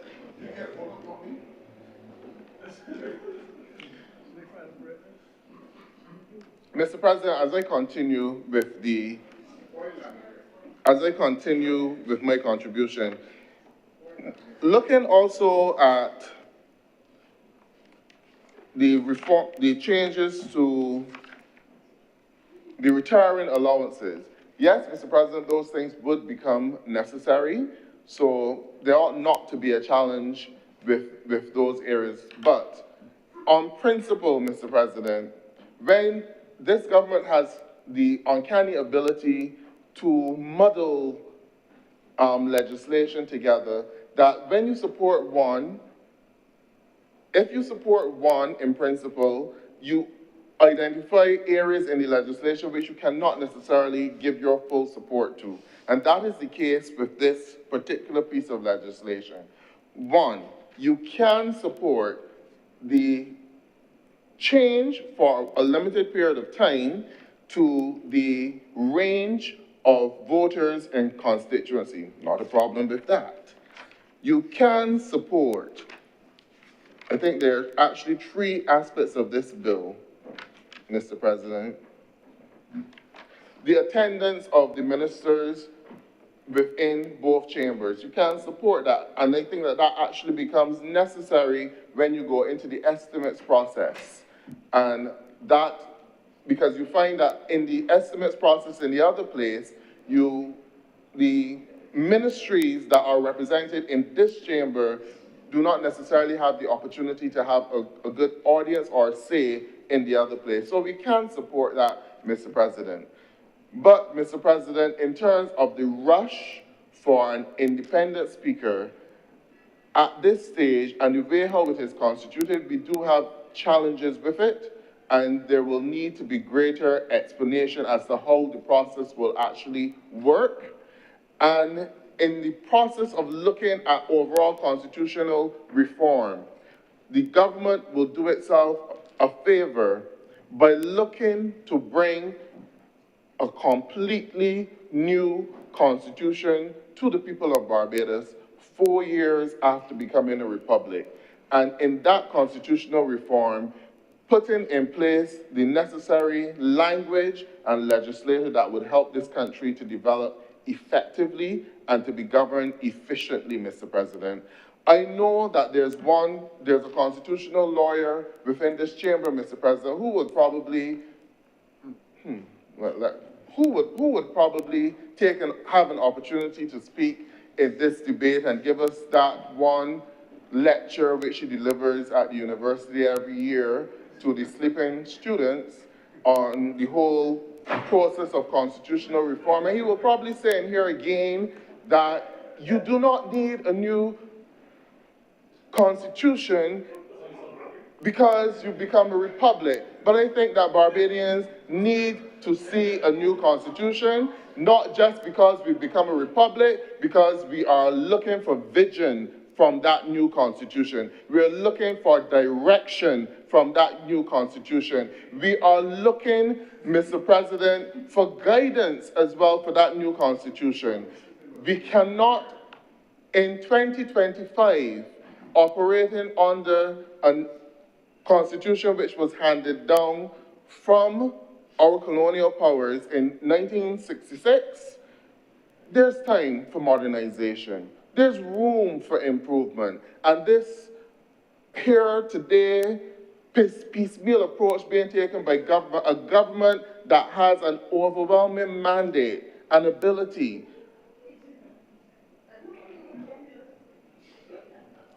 a government that has an overwhelming mandate, Mr. President, could do this country better and utilize it effectively for the benefit of the people of Barbados and bring us today a constitution that the young people of Barbados can embrace, that the young people in Barbados can say, this is the constitution that will take us forward, a constitution which will be a roadmap for them, a constitution which will be a vision for them as to what is their role in the development of this country.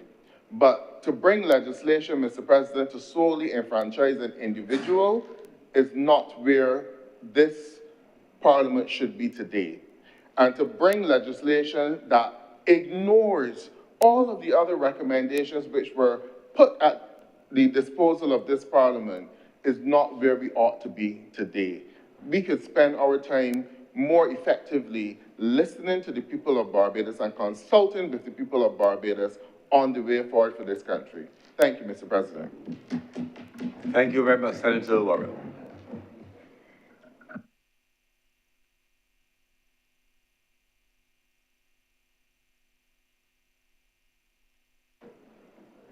Senator Maladu. Thank you, Mr. President. I'll be very brief.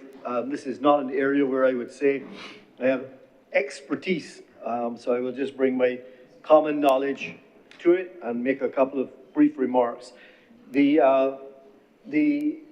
legislation before us, 3 areas. One, the non-member speaker. In my research, I will agree with the Leader of Government Business who has pointed out to us that this is not uncommon in other jurisdictions. As I refer here to my notes, sir, I see that this is permissive in Kenya, Malaysia, several other Caribbean constitutions, Grenada, St. Lucia, many other places. I personally don't see what the issue might be with doing this, and I do understand the argument that being a sitting member of Parliament, it's very difficult to represent your constituents when you are seated in that position. So I understand it. I have no objection to that.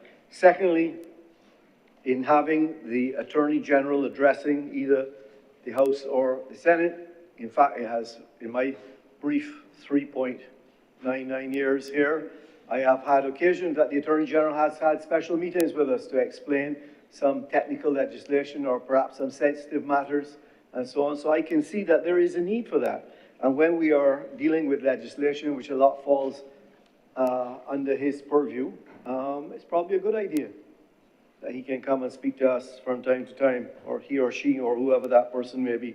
So again, I have no problem with that. And again, I see that we have a situation where ministers, legislation that originates sometimes in the Senate, sometimes in the House. Again, I can see the benefit of that, and I can see no downside, more importantly, to that change. And again, in my research, it indicated to me that it's not uncommon. There is a bit of a change that's going on in the world that is allowing this way back when it was never allowed. Now they're found ways to do it. So, sir, I would reserve my only real comment to the change in the percentage size of the constituencies, and perhaps my comment will be surprising to you. I have no problem in moving from, I think it's moving from 115%, 85 to 115% to 80 to 120%. So we're adding 5% on either side for the size of the constituencies. But sir, we have, in my estimation, 210,000 people of eligible voting age. 210,000. And today, sir, we have 30 members of parliament. That means that the math is each member of parliament is representing about 7,000 people. So for me, I think I would approach this slightly different. I have no problem with the percentages, but we have too many members of parliament, sir. 30. Why do we need 34, 7,000 per person? And then when you add to that, those members of parliament, from there we have to get some ministers, and we come, even in this chamber alone, sir, I believe we have 4 ministers coming from this chamber, so they're not even members of parliament, but they're ministers coming from this chamber.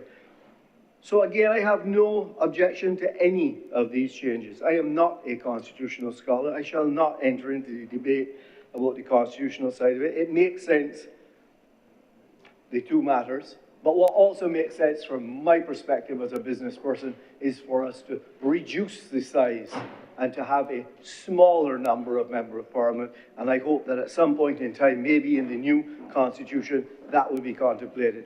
And with those few words, I'm obliged to you, sir. Thank you very much, Senator Mallon.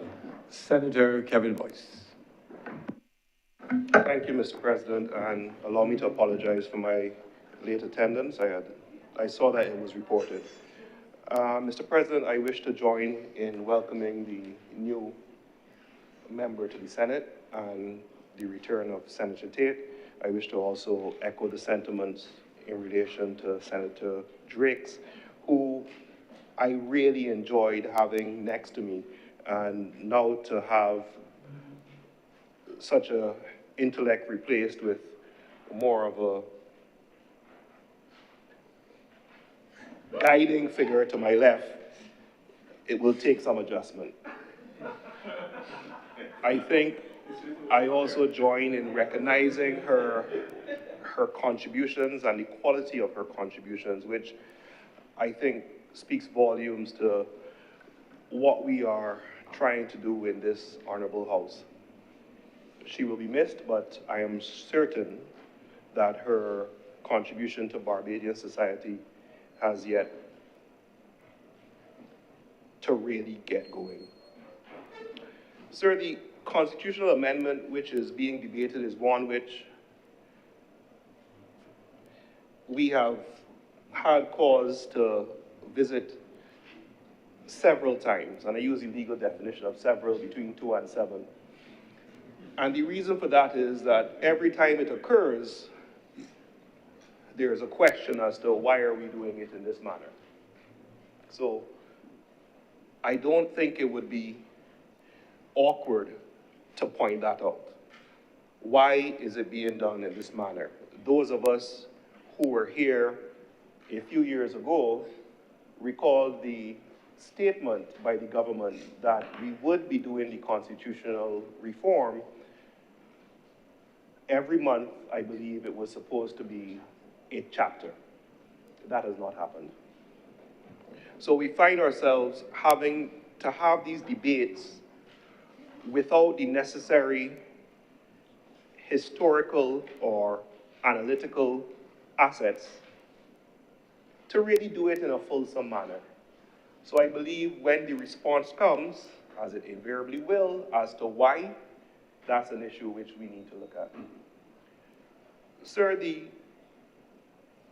topics covered by the proposed amendment, whenever we get involved with the Constitution, everybody has their copy. I have my little notes here, sir, of all the times we've amended it. It's a document which we are taught as lawyers to hold sacrosanct in terms of it being the supreme law of the land. So we do take it very seriously. And in taking it very seriously, it sometimes leads to challenges with regard to the interpretation. Indeed, I think we have a recent example of interpretation of sections which was played out within this very place. And without having certain established guidelines, precedent, either in case law and or convention, it leads to difficulties with interpretation. So when we have these debates, I hear talk about expertise and constitutional scholars, all that is relevant, but a lot of it is a determination which we as legislators are seeking to make for the future of Barbados. That's the preamble, sir. Now, this issue of the speaker was one which was dealt with in the 1998 Ford Commission, and we have discussed that document in this House several times, sir. And the recommendation was to keep the speaker as an elected member of parliament. This was supposed to maintain the Westminster tradition, familiarity of the rules. The downside was, of course, that the speaker could not represent the constituents who elected the speaker, and of course, the possible bias. But we all know that all MPs who find themselves as speakers lose the partiality which they have. And once they go in that chair, they're able to distinguish and rule with an even temperament. 2024, Constitutional Reform Commission, CRC, majority view was to retain the speaker as an MP on the basis that it ensures a certain level of continuity. The risk was, of course, the MP who becomes speaker losing the voice.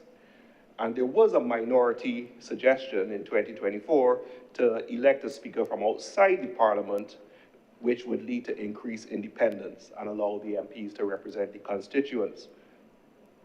The downside of that was seen to be that the external speaker would lack experience. In 2024, the Parliamentary Reform Commission took the same position, the majority, with regard to the Constitutional Reform Commission. Now, you must forgive me, sir, if the commissions start to get conflated, but the 2024 Parliamentary Reform Commission took the same position, the majority members of the 2024 Parliamentary Reform Commission took the same position of the majority members of the Constitutional Reform Commission, 2024. And they said to retain the speaker as a member of parliament. The minority, whose position has been seemingly accepted by the cabinet, is that the external speaker should be brought in for the purpose of neutrality. They pushed the argument that it would allow for fairness and reduce the conflict of the roles. The identified challenge, of course, was training. The decision of the government, from what I've been able to interpret from the speeches and the statements, sir, is that the speaker is to be elected from outside of the parliament, and that is in the legislation which comes before us. It allows, I understand, full independence of the speaker, that MPs who are elected are allowed to represent their constituencies, and there will be clear eligibility, training, and of course, the power for recall, as the leader of government business set out in her presentation earlier. For my part, Mr. President, my position as someone appointed under Section 36(4) is that once there's not a reduction in a right, there is little in terms of opposition or contrast that is provided. This doesn't seek to reduce any right for Barbadian citizens. So that's the starting point, which then informs my position and contribution. The statement that I would ask the government to consider is that the requirement now is that we're moving from elected MP being a speaker to a position that the speaker shall not be an elected person. So we are saying we are done with having an elected person as a member, we're saying that no longer shall an elected MP be able to sit as Speaker of the House. Now, what's interesting is that the language used in the legislation is that when the House of Assembly first meets after any dissolution of Parliament, and before it proceeds to the dispatch of any other business, it shall elect a person who is not a member of the House of Assembly or Senate to be the Speaker. I think that that limits the options which the government is creating in seeking to create this independent post, because it may be that you want an MP in the future to be your speaker. So, like other jurisdictions, you can provide that there is an option for the speaker to be a member of parliament, and or alternatively, that the speaker be someone outside of the elective assembly. You may be restricting the operation of the government in the future by saying that the person who is to be speaker shall not be an MP. The other issue, sir, is that the speaker who is not an MP has a casting vote. Now, we understand, and I heard the leader of government business speak to the issues of Trinidad not being able to govern, and there were times in Barbados where there was a close number and you had to coordinate. I think we're currently far from that position, sir. But these things have a habit. Today for you, tomorrow for me, all that stuff goes up, goes down eventually. And we now have a situation where this speaker, who is not going to be a member of parliament, is going to have a casting vote. So we are creating a position which I understand the principle, but the purpose of independence, we need to weigh with regard to the power of that independent person having a casting vote, and I'm sure I'll hear the more constitutionally minded speakers in this place speak about whether or not even persons like us, who are not elected, should be able to say certain things about certain things. So those 2 points, sir, I would suggest that the government consider in terms of the wording of the legislation. In terms of precedents, yes, it has occurred in other jurisdictions, and we are playing a game of catch-up. But let's look a little closely at those jurisdictions. In Dominica, the Constitution allows the speaker to be elected either from within the House or from outside. So they give the option, either pick someone who is an MP or you go outside. The historical records show that Speaker Boyd Knights served as Speaker from April 17, 2000 to February 10th, 2020.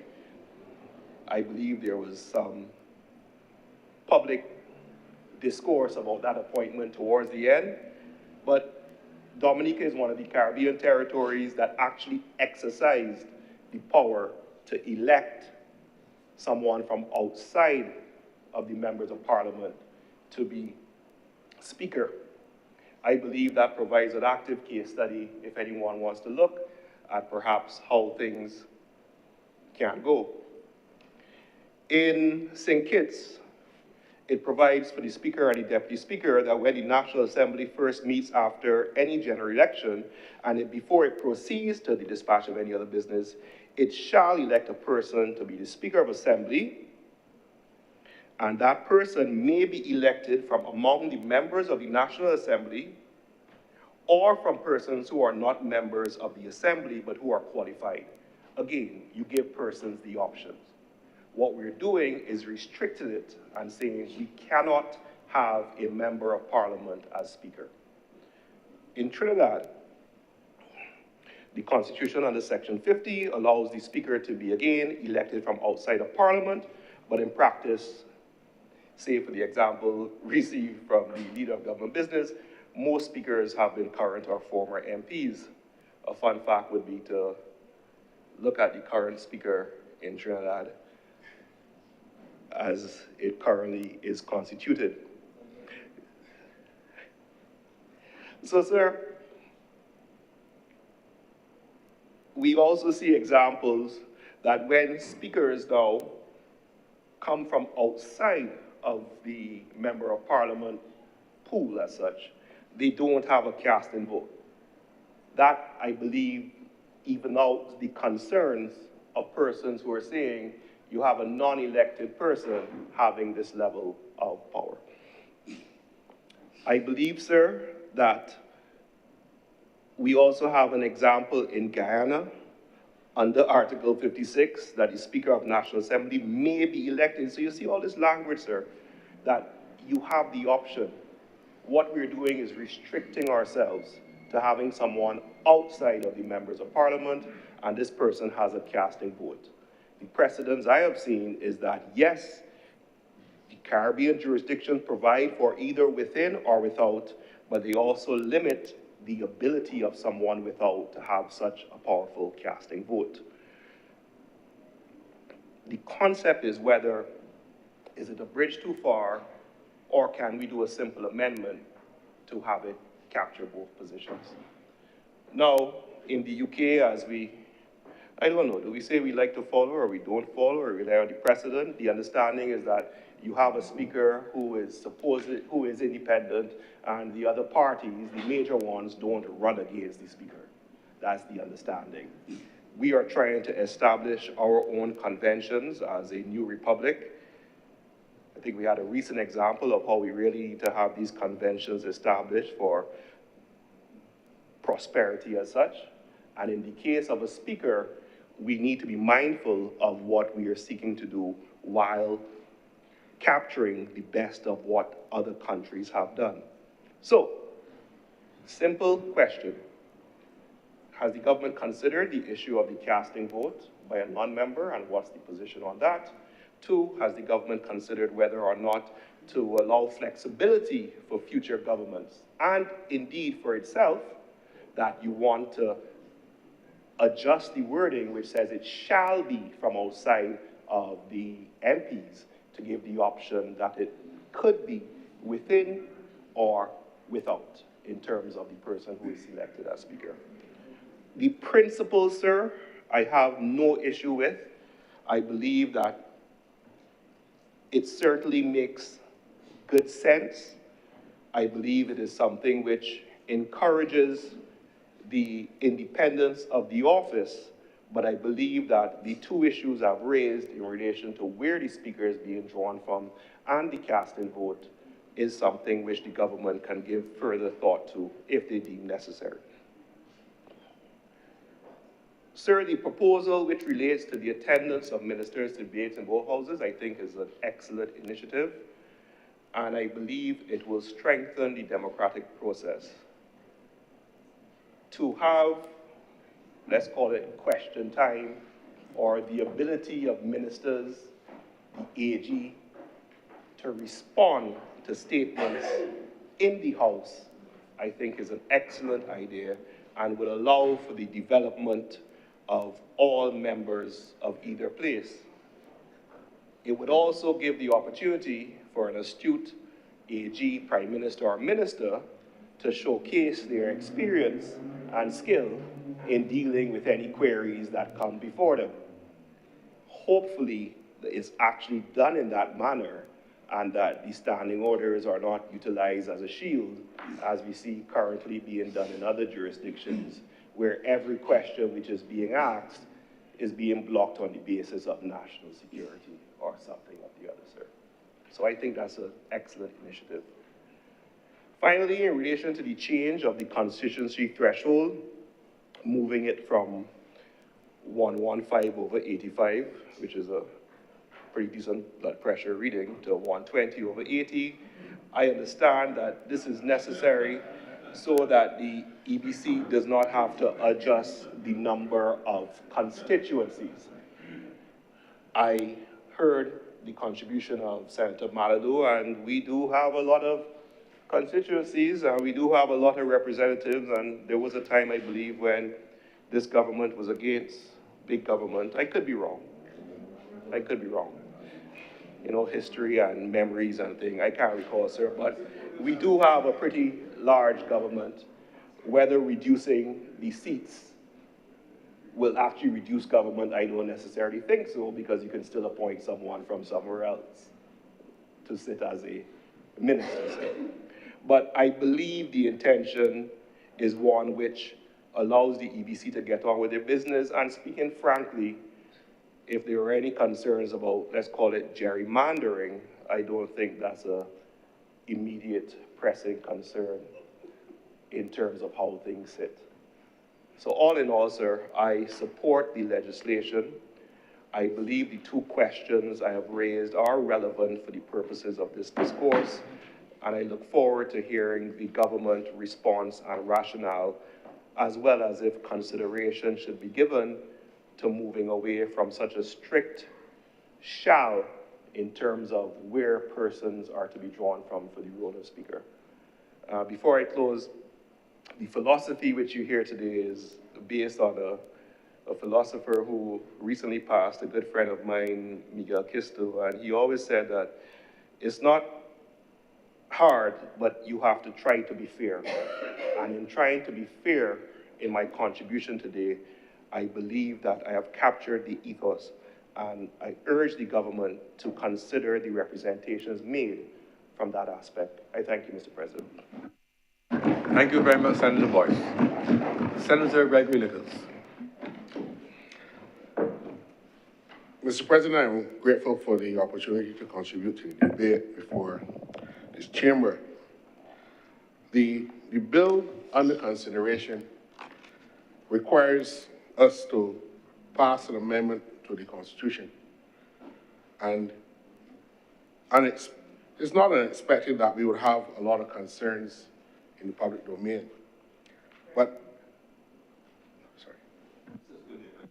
Senator Nichols, just have Senator Thompson take the chair for a few minutes before you get into full stride.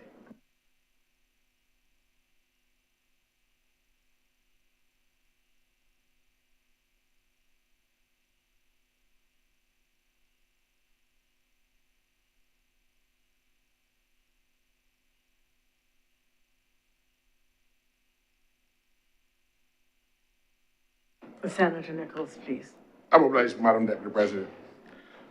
These changes, in my view, are prudent, necessary, and reasonable. They are to enable the election of a Speaker of the House of Assembly, to allow for ministers to address both houses, and to make the necessary changes to allow for the Electoral and Boundaries Commission to fix boundaries in a way that allows Barbadians certainty and consistency without having to make boundary changes each and every time there is a population shift, causing what I would call a really idiosyncratic approach to the determination of constitutional boundaries. So the independence of the Speaker, which I would purport to deal, Madam Deputy President, which I purport to deal with first, is an important feature of our democracy. No one has ever argued that the speakers that we have had, from Sir Theodore Branca to Burton Hines, Lizzie Bowden, Lawson Weeks, Ishmael Roy, Michael Carrington, and even the current speaker, Mr. Arthur Holder, have been less than impartial and independent in the discharge of their business. And I know, Madam President, you are looking at me, and I saw many times when you were, as a minister, had some your own personal clashes with the speaker. But in the fairness of the political debate, you were at the apex of the cutting thrust of the political titans. And therefore, having to be held in check, as you may purport to do with me now, is not something that one could reasonably say was unfair. But at the same time, Madam President, we know that in our system, we have copied many things from the British. And as I said in our earlier debate on the report on the Parliamentary Reform Commission, we have copied everything, but we have written it down, and in the process of writing it down, we have created problems that don't exist in the United Kingdom. There is no provision in our Constitution right now for the election of a Speaker or the choosing of a Speaker. The Speaker is chosen by reverting to the standing orders of the House of Assembly, which carry with them the traditions, or some of the traditions, in the British system. But what is missing creates the problem. Because in the United Kingdom, the Speaker of the House of Commons does not face election challenges by the major political parties.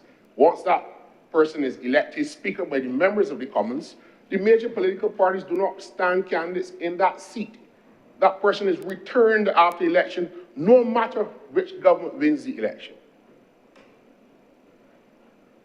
We don't have that in our system. Our parliament is much smaller. Some senators will want to make it even much smaller. But in a parliament of over 650 members, you can afford to have a seat cleared out by the major political parties where no one contests. But not in a small country like Barbados. That is not practical.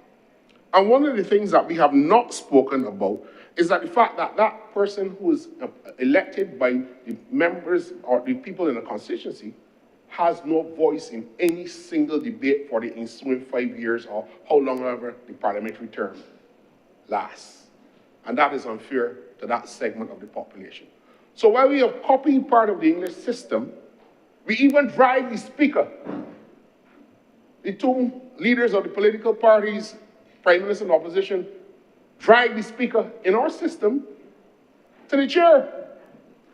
And a lot of people don't understand why that is done, but that was done because the speaker back in the old days in England was the one person who had to take the bad news of what the Commons had decided to the king. The king may not like that decision, and many of the speakers were beheaded as a result of taking the decisions of the Commons to the king.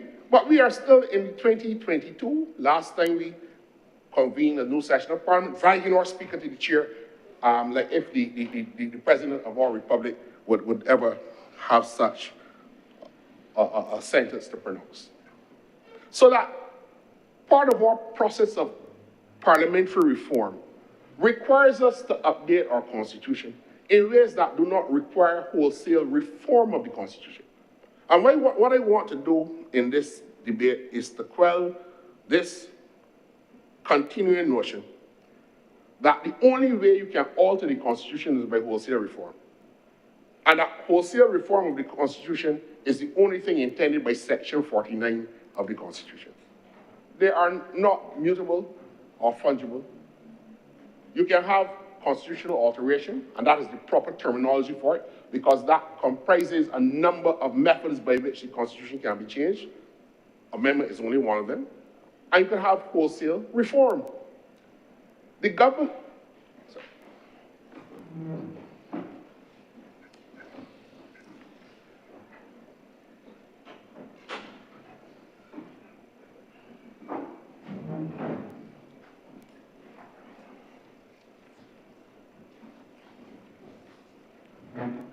Please proceed, Senator Nichols. The government has elected or chosen in this instance to make an amendment to the Constitution to make provision for three things. And I understand that there is a process that has gone through, the country has gone through in relation to constitutional reform. And I myself was a part of that process and serving in the capacity as the deputy chairman of that commission. The government has received the report since last year, late last year, around this time, September last year. And we presented our findings to the public in January of this year. And the public debate lasted about 2 weeks. And I want to say to my good friend, Senator Boyce, that while it was the intention of the commission to go through each and every one of the chapters of the current constitution with the public, when we started our public town hall meetings, although we gave thematic guidelines to how we would want to do this, the discussions largely surrounded that of fundamental rights, and only one of them, not life, not property, but the question of discrimination on the basis of sexual orientation. That's one of the largest things that we had to face almost every meeting. There were discussions about the political system and some discussions about citizenship, largely when we visited the diaspora across North America and in the UK. But outside of that, there has not been a consistent calling for each of the other chapters to be discussed with the same fervency and zeal in which the public had attended to those issues. That is not to say that they're not important.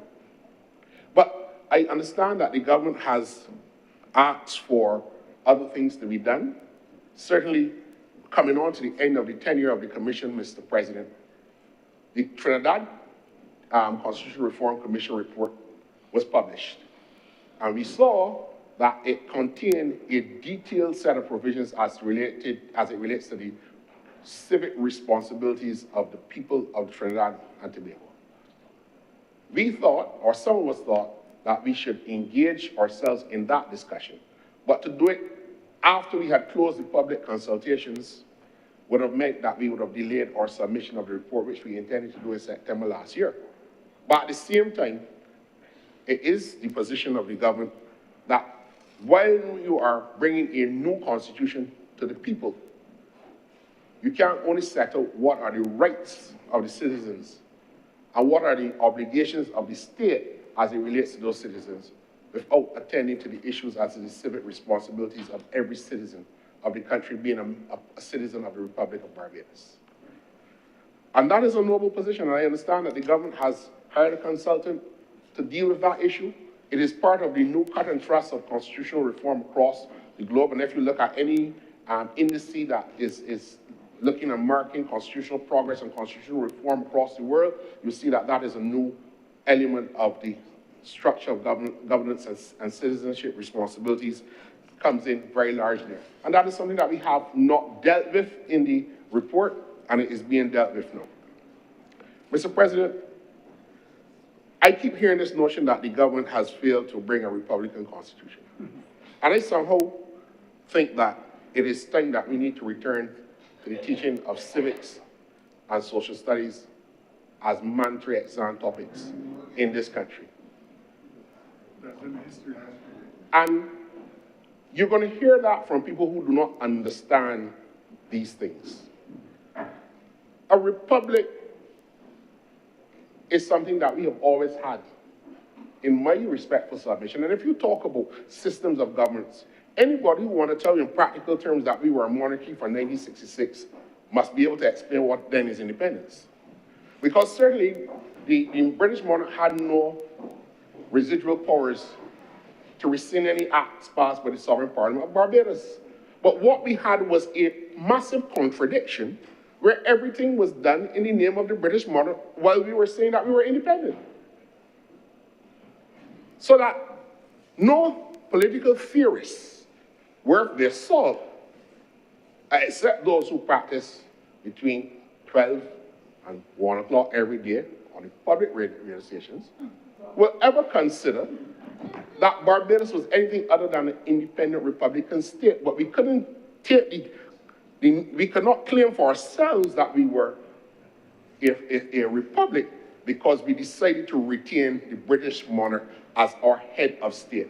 All we did when we took oaths, whether it was the Prime Minister, ministers of government, members of parliament, senators, we swore an oath of allegiance to Her Majesty the Queen in an independent country. And that contradiction, as I said before, was the retention of that part of the metaphysical empire that we could not get out of our heads. And her heirs and her successors to bear true and faithful allegiance to Her Majesty the Queen. Like if we on the Game of Thrones or something like that. So that the notion that we only became a republic in 2021 does not tell the full story. And I always remember when in this chamber, many years ago, when I believe it would be our third native Governor General sat in those chairs behind us on the occasion of the 350th anniversary of the Parliament of Barbados, to make the point that even if political theorists and lawyers and scholars would disagree that what we have is really the Westminster system, it is our system and it's our own, and we like it. We know how to operate it. And that is the truth. But what that system requires is sometimes piecemeal changes, Mr. President. Sometimes where routine changes are made to upgrade the status of your democracy.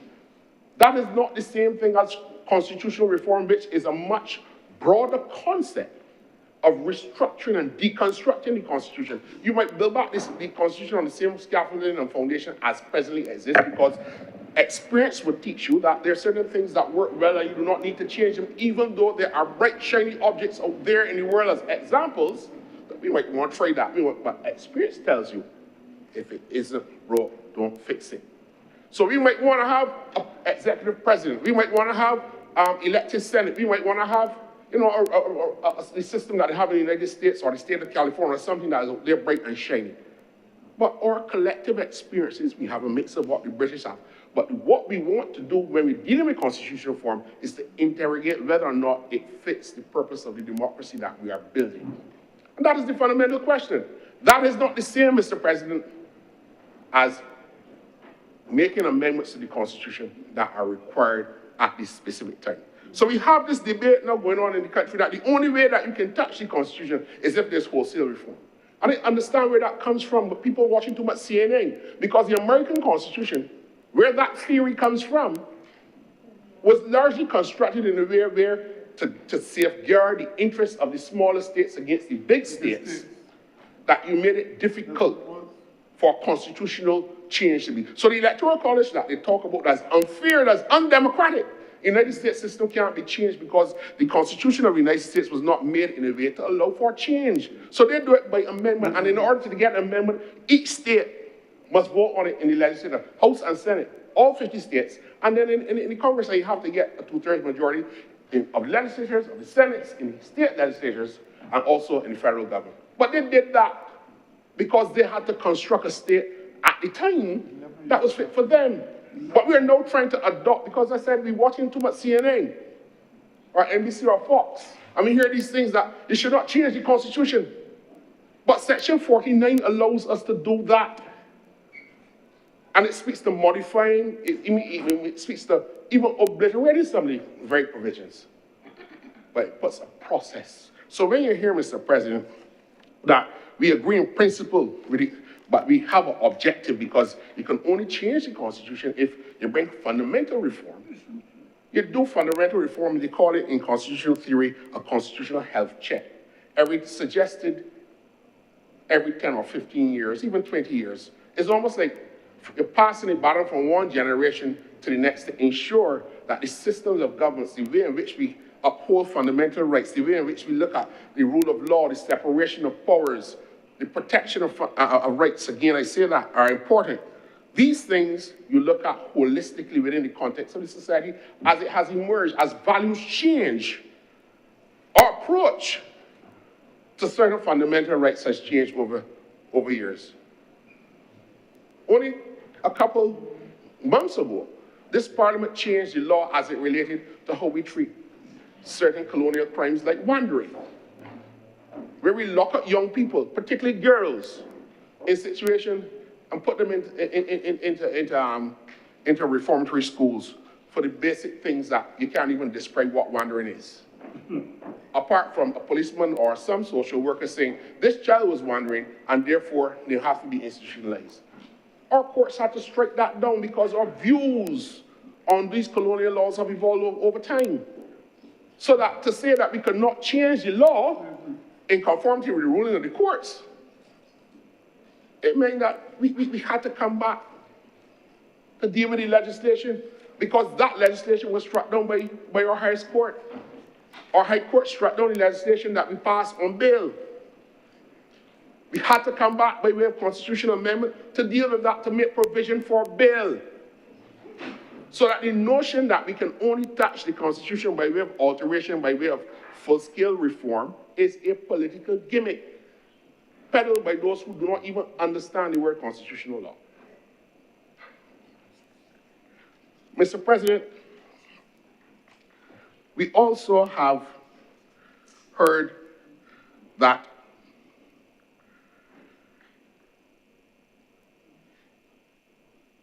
constitutional reform and parliamentary reform have been going on, and the commissions have reported. I want to suggest, Mr. President, that in this cycle of our parliament, that Barbadians really engage in those discussions. As part of the Constitutional Reform Commission, there were a lot of recommendations made by the public, and I'm certain that the Parliamentary Reform Commission had it to change. We saw it fit not to make fundamental changes to the political structure of the state in circumstances where there were only a half dozen to a dozen people making those low recommendations for changes. And they were fundamental, but the society has to engage in them.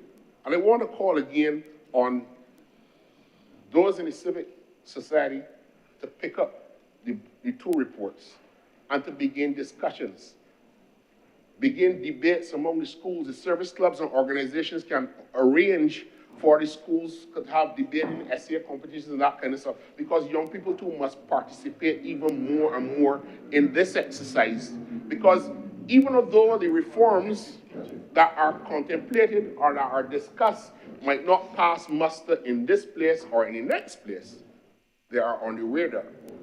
And your experience 10, 15, 20 years from now, when these discussions emerge again, will have the benefit of the context of the history of the last 20 or 30 years to determine whether or not those recommendations that did not make it are still relevant or are still normative. That is why this discussion is important. So that the constitutional health check, which the opposition seems to be suggesting is the only way to alter the Constitution, is something that is ongoing. And one of the things that we recommended in the Constitutional Reform Commission report was to put in a provision that made it mandatory for the process of constitutional reform to occur at a set period every 10 or 20 years, depending on how the government saw it. But it is not the same thing as the process of constitutional alteration. Now, it is amazing, Mr. President, that when we sat as the CRC and the then current leader of the opposition came and made his presentation, it was different. Obviously, there was a different leader of the Democratic Party at the time when they first came. But they made a submission of a post-reconstruction or transformation constitution, similar to what has happened in South Africa after the apartheid era came to an end. Not a word about that in the general public, but they made a lengthy contribution to the commission in that regard. We asked them to submit it in writing. Didn't come in writing. But you hear some echoes about this constitution. We need a new Republican constitution. I dropped down some notes that I heard made by the leader of opposition business in this place. And I want to know whether or not he is indeed serious, because he spoke about the election of the speaker, like how they elect judges in other places. And I want him to tell Senator Walters can speak after him, if it is the position of the Democratic Labour Party that in their mind a Republican constitution will mean that we electing judges. Because the last statement we heard from the Democratic Labour Party on judges, that the ones in the CCJ were politicians dressed in robes. So I want to know if in this Republican constitution that they contemplate, that they're calling for the election of the speaker, that he's some alderman in the city council in Albany, New York, or the fire chief, that we elect judges as part of their understanding of how the democracy under the Democratic Labour Party constitution will work. Because that is a serious statement that you have to watch. Because when you look and evaluate all of what is going on about fundamental rights and constitutional change, the theocratization of the debate, you have to watch those things. And the people like me, when you hear them, my antenna go and don't come back down. Because I'm connecting all these dots. And when you're hearing all these movements consistently, I want to know whether the Democratic Labour Party is proposing a system where the people can elect judges on the basis of popular demand. Right? Right.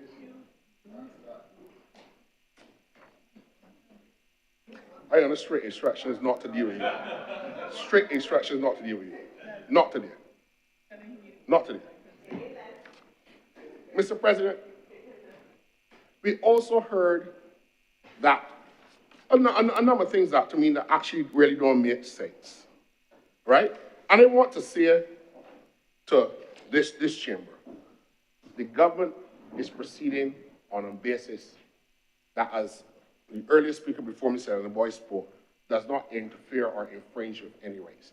This gives every single citizen who casts a vote in election for a member of parliament to have access to that member of parliament to contribute to the debates in the Parliament of Barbados in a way that they have, by way of a social contract, elected that person and expect and demand of them the representation, not to sit down in a chair and not be able to participate in the discussions of the day. Mr. President, no one can fault the requirement of the ministers to visit either houses, to participate and lead in the debate, to answer questions and to engage with members of other houses. Only last week, Mr. President, I gave a presentation for the Caribbean Sociological Association on the emergence of security threats and how they impact on fundamental rights within the context of the Caribbean. The world has fundamentally changed. We have within our region the escalation of the buildup and the buildup of military from the United States of America. We have border clashes between Guyana and Venezuela, border clashes between Guyana and Suriname. We have a lot of cybersecurity issues. We have threats by artificial intelligence. But what is most concerning when we talk about rights, and why this is important within the constitutional context, we see more importantly the devaluation of the rule of international law. You see what happens in Gaza. And right in our doorsteps, state murder in international waters. These things have importance for us as small states. Because if the concept of international law that guides the bedrock of the United Nations system and all the international and multilateral institutions, the system of the international rule of law is no longer observed. If your absence or refusal to be a signatory to the International Criminal Court or the International Court of Justice or the International Tribunal of the Law of the Sea could allow you to be a bully in the Caribbean Sea and terminate people without any court, any police, any charge, any ability to answer the charge level against you. We saw what happened in Gaza, and it means, therefore, that we are closer and closer to what Haile Selassie and Bob Marley signed his epitaph, that the rule of international morality would remain but a fleeting illusion to be pursued. Our parliament must address these things, and if by need of the necessary amendments to secure the democracy that we treasure and the rights of our people, we have to do the right thing. We have to put our citizens in a position where the elected members can speak, where ministers who hold ministerial responsibility, because it is becoming more and more complex. And when I hear things like we need to reduce the members of parliament, and we need to reduce the ministers of government, step into one of those shoes for a little bit and see how complex the notions of governments are. And we will come to the economics issues later on today and this week, because we are changing the guard in several ways and it makes people uncomfortable. But we can't sit down like the Democratic Party do for 10 years and make no decision on anything. Because their philosophy is that there has never been anything since 1966 that won't change in Barbados.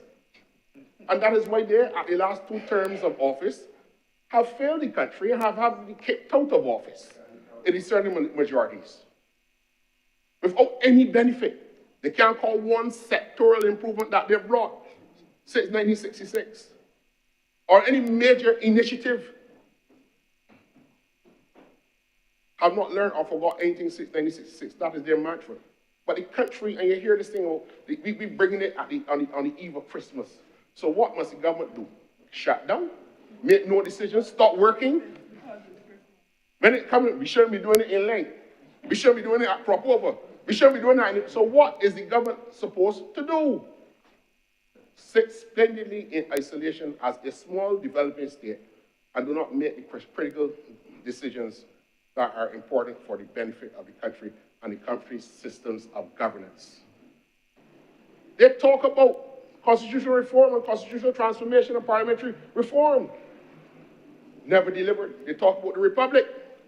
That commitment was given on the 50th anniversary of our independence, not delivered.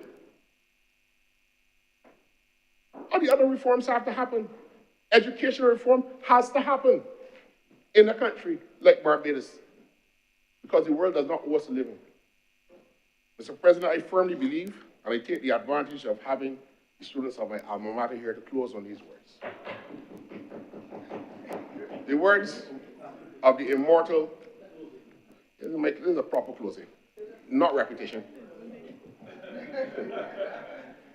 The words of the Trinidadian Nobel laureate V.S. Naipaul in his book, A Bend in the River, in which he sets out the journey of Celine with these words: the world is what it is, and men who are nothing, and who allow themselves to be nothing, have no place in it. For the benefit of my daughters, one of whom is returning this afternoon after period of study overseas, I will say it in the right way. The world is what it is, and women and men who are nothing, and who allow themselves to be nothing, have no place in it. The country, Mr. President, will make a choice very soon. It will determine whether or not, and when I say very soon, I'm speaking in the next year and a half, but I'm being serious about it. It will make a choice as to whether or not we want to go back to a state of nothingness, where the economy doesn't grow, where problems are not addressed, where sewage flows in the streets, where roads are not fixed, where there are no buses, where taxes are raised and high. All these things will happen. But all of a sudden, when the transformation process is being set in train, adjustments are difficult, but adjustments are also necessary. And in the process of adjusting, you can have people who are being uncomfortable because you're accustomed to certain systems. But a lot of the systems which undergird our performance as a society cannot work in a digital information age.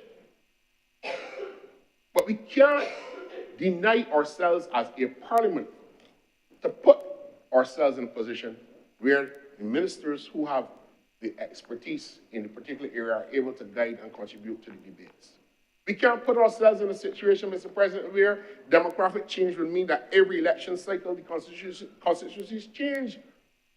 But that will cause chaos in Barbados because we know our political boundaries, Mr. President, by way of the parish boundaries. That has been the norm in Barbados. We have settled there. But you imagine if we did not adjust the percentages to be more reflective of these demographic trends that we have, where a small change automatically requires the change of boundaries that occurred to you, Mr. President, when you were a member of Parliament, where you lost a significant segment of your voting population that supported you to another constituency that was shoved into a different parish. Your entire eastern corner, eastern corner of Christchurch East went into a place called St. Philip West, where there's no real affinity or relationship with the Philippine culture. But they're in a constitution because that boundary change was necessitated by the clear adherence to the percentages that were there.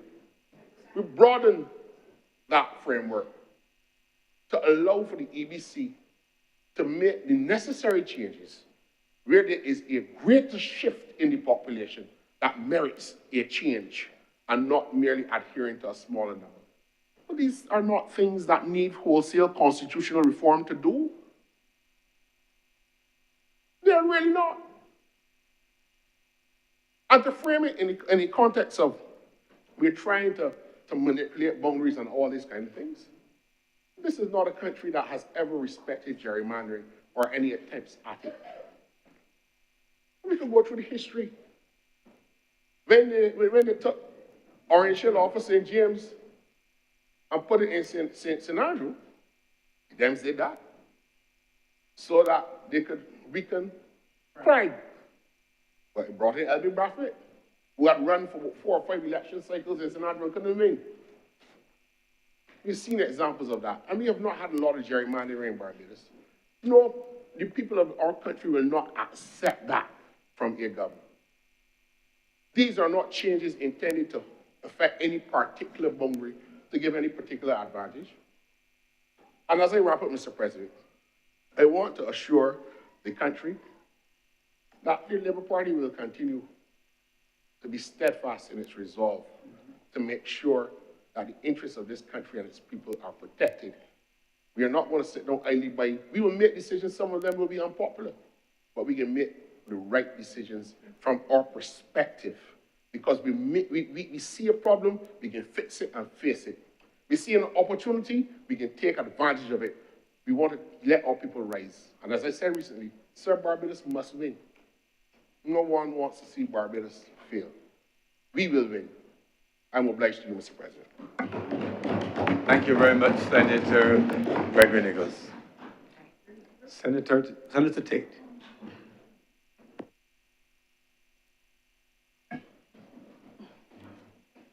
Thank you, Mr. President. This is a little risky. It's not usually my standard to speak without being fully prepared, but I just have a few questions that I would like to have addressed. Sorry, y'all. Sorry. So start over.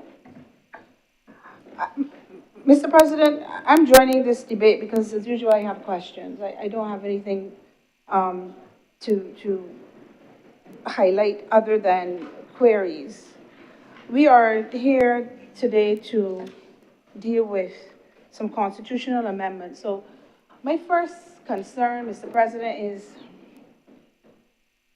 I think Senator Nichols says the government will make decisions and they're not waiting and they're not taking 10 years to make decisions and all of that political rhetoric because it's that season. My query is, though, the Constitution is, let me make the statement, the Constitution is our law. It is who we are supposed to be. It is supposed to be the position, our law. And what I am concerned about is why we keep going at it piece, like it's a bill, as opposed to the Constitution. We should be approaching the Constitution carefully. We should be approaching it slowly. I know that's a term that Senator Monroe-Knight does not like us to use. She always says we don't go slow.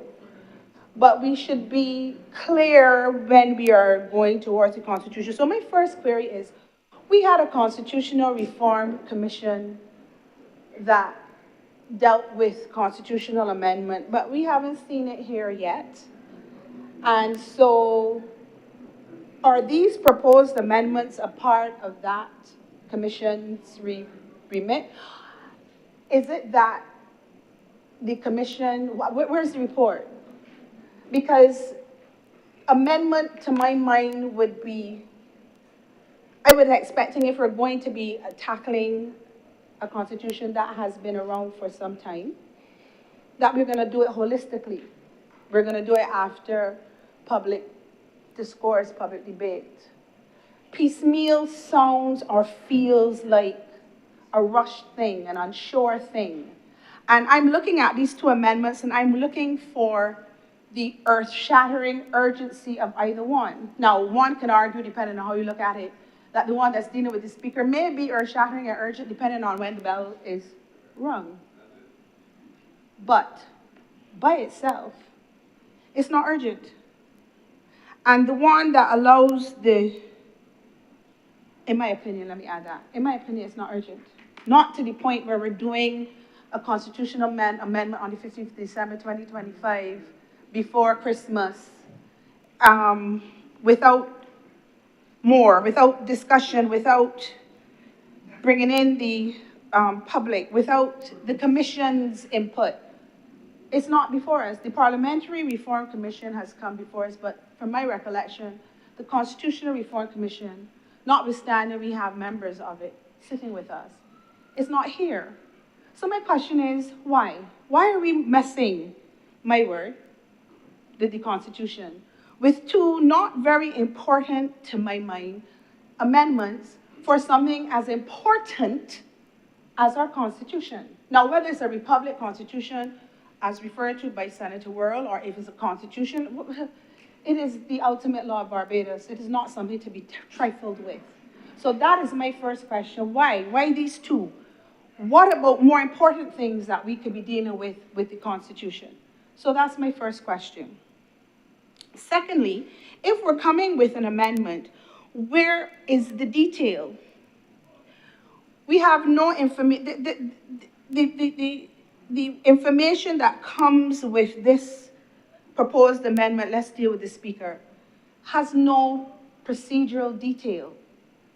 We're making amendments that if we're not careful, we're gonna have to amend our amendments. And we know this government is good at that. But the problem is, when you do it with a bill, that's one thing. But to have to be messing with the Constitution to fix something, that is a different thing altogether. You're not supposed to come to the Constitution unless and until you're sure. My question as it relates to the speaker, though, this makes provision, sir, if I'm looking at clause 45A2,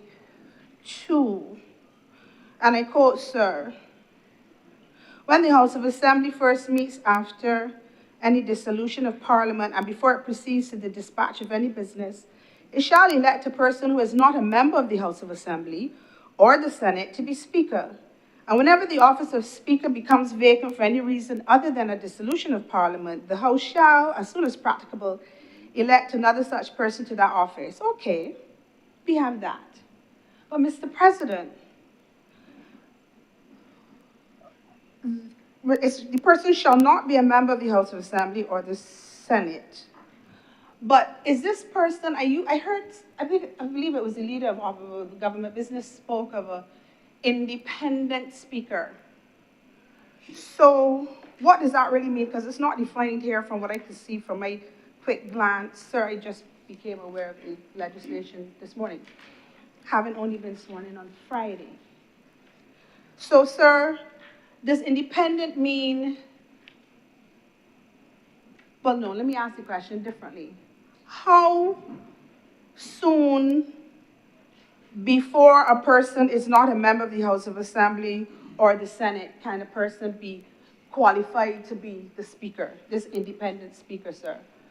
I recall that for the purposes of the office of the president, the person must neither be of either house, but it has to be for a period of 12 months, if I'm correct, subject to correction. There's no such qualification for the speaker. So having set a precedent and a qualification for the president, I would figure that the speaker's position is just as important. No, that's probably not, should have probably not been said. The president is the head of state. It is important. The speaker is an important person. The speaker manages the House of Assembly. And if we're talking about independent speaker and we're being transparent, should we not have a qualifying time period within which a speaker cannot be a member of the House of Assembly or not a member of the Senate, bearing in mind that you've set the precedent by giving the president-elect a 12-month period within which you cannot be in either House of Assembly or the Senate. If not, you don't qualify to be a president. Because that stops you from being elected to be president if you're in another house or in a house prior to, within 12 months. So that's a question I have. There's no qualifying time for the prospective speaker in the event that there is a feeling that the impending speaker should come from a house. And so that person who would sit right up to dissolution as speaker, and then when there's dissolution is no longer speaker, and you have an election and then in 3 weeks, can that person then come and be speaker, the independent speaker? How does it work? Why is it not here? It's a constitutional amendment. So by that alone, it demands and it dictates detail, clarity, transparency. I'm just asking, Mr. President, for clarity for me. Because we have it, I said it again, we have it for the president. I'm not seeing it for the speaker. I get confused when things are not clear. Sir, we have provision 2 for the definition of legislator to be added to the Constitution. I'm not seeing, somebody can help me with if a senator falls into that category, because everybody's quick to advise those of us who are interested that senators are not legislators, notwithstanding the fact that a bill can't happen unless it comes to the Senate to be passed. One would have thought that that anomaly would have been addressed by the legislation or the proposed amendment to this Constitution. I remain confused, and unless I'm not understanding what I'm reading, which is entirely possible because I'm not perfect, believe it or not, Senator Nichols. But, sir, one would have thought that that would have been addressed because I think it is a grave anomaly. You cannot have us legislating and then telling us we're not legislators. And I believe that should have been or might have been addressed by one of the, maybe, I don't know if it was addressed in the Parliamentary Commission report, but I'm just asking because I'm seeing reference to legislator defined here, but it doesn't seem as if senators fall into that category, which to me is flawed. That's seriously flawed. And on that note, we've also been asked to look at legislation that ensures, as it should, that the Speaker acquires all of the rights. The independent Speaker acquires all of the rights that would have been attributed to him had he been a member. But he is a member, had he been an elected member. But I'm not seeing anything for the senators, sir. We have recommendations, but we have no protection. So if the recommendations are not accepted, we continue to be the recipients of $1,726.06, if that's what it is. But we are the ones who will go through the legislation. And we are the ones who will deal with the resolutions. And we are the ones that when the leader of government business brings 10 bills, well, she'd never bring 10, I don't think, maybe 6, maybe 4. We're the ones who are going to go through. So again, I say, like I've constantly been saying, one must take into consideration the work of the senators of Barbados. It doesn't really matter which area, opposition, government, independent. The senators of this Senate, and I would dare say from 2018 going forward, were not rubber stamp persons. They were not persons who did not debate.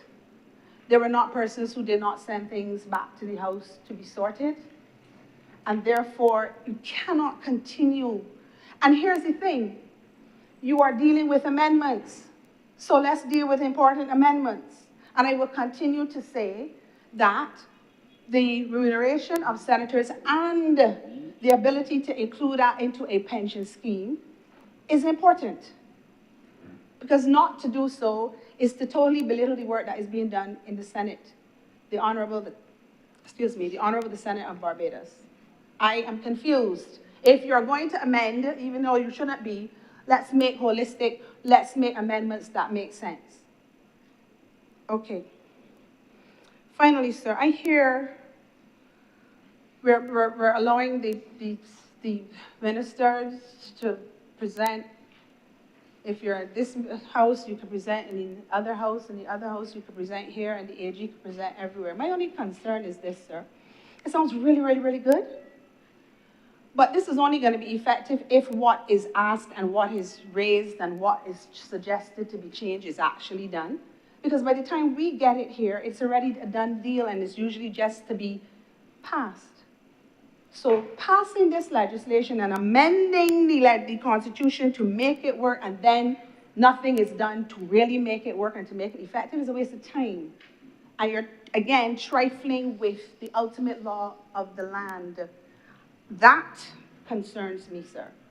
I'm not trying to trivialize the ability for if it should come from this house because the Minister of Health is in this house and he should be able to present in the law. I get it. But it's only going to work if it's effective. It's only going to work if those who are making themselves available for the change are prepared to take it to the next level and effect the change. Instead of saying thank you, and then the bill is passed in the exact condition that it was received, with the errors and the ambiguity and everything else that goes with it. Or worse yet, it gets repealed in 3 months. Sir, so We have amendments. I'm not terribly sure why. Nothing is earth-shattering. And sir, I just would like it to be that if my questions could be answered, that would be useful. I don't expect them to, but it would be useful if they could be. We need to stop sending a message that our Constitution is no more than a bill. We have to be beyond that, sir. I'm obliged to you, Mr. President. Thank you very much, Senator Tate. Her Honor, the Most Honorable Senator H. Elizabeth Thompson.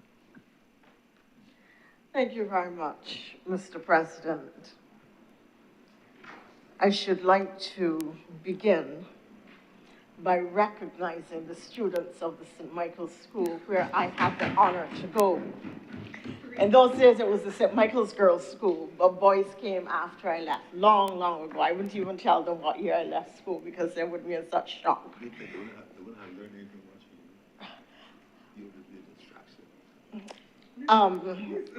I am very pleased to see them paying attention here, and very much hope that this would have been really a learning experience for them today. I know that they have their speech day in a matter of weeks, because I also give the Liz Thompson Award to the school.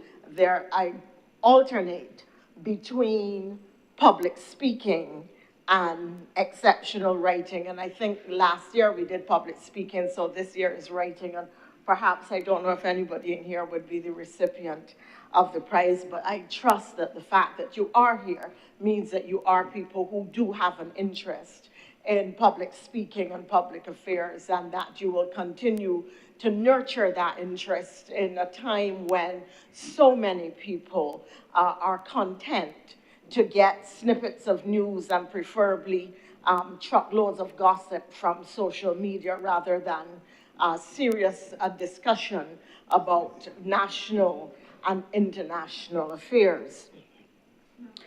I pause too, before I get into the substance of my remarks, to welcome back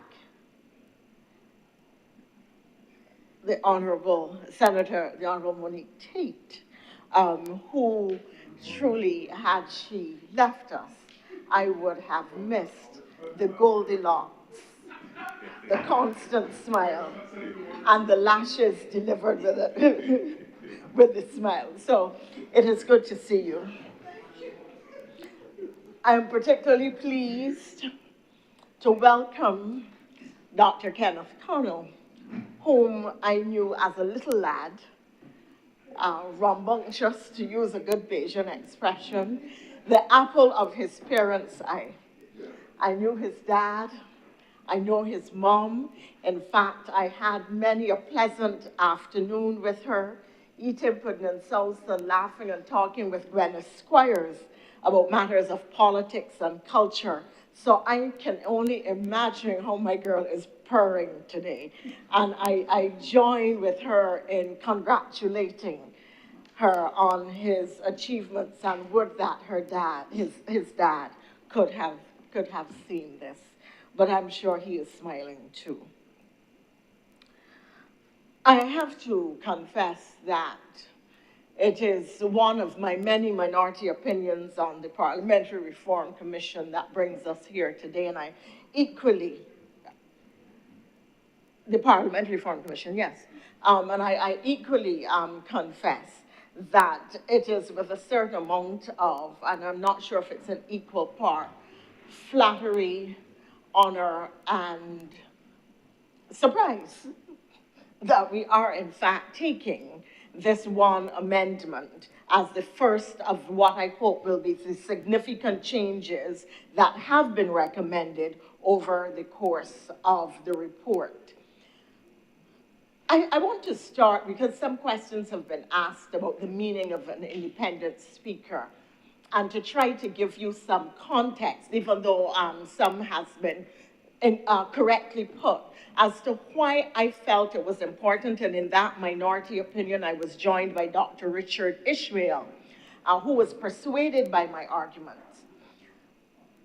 Senator Nichols made the point about the historical evolution of the post and the risk of the speaker losing his head, but equally the tradition of dragging the speaker to the speaker's seat evolved in consequence of the fact that the speaker was surrendering their right to speak on behalf of those whom elected them within the chamber for which they were elected.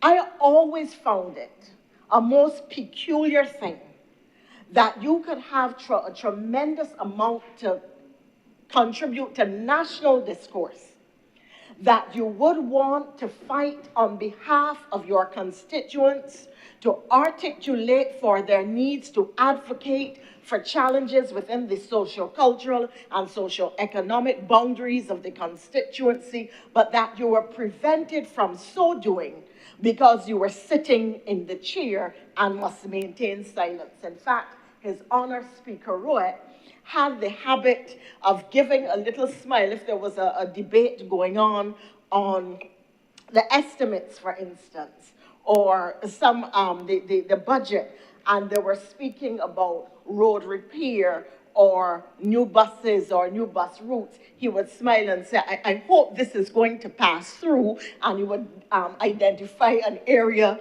in his constituency, and the minister who was speaking would immediately be put on the back foot because the speaker is appealing from the chair, albeit in a very charming and permissible way. Look, do something in my constituency, please. And I'm sure His Honor, the President, remembers those days. So I felt it important that that right should be retained by elected representatives, and that independent or speakers who were not an elected member should be brought to the chamber. In addition, that we have a system where there are 30 seats. You could have a tie.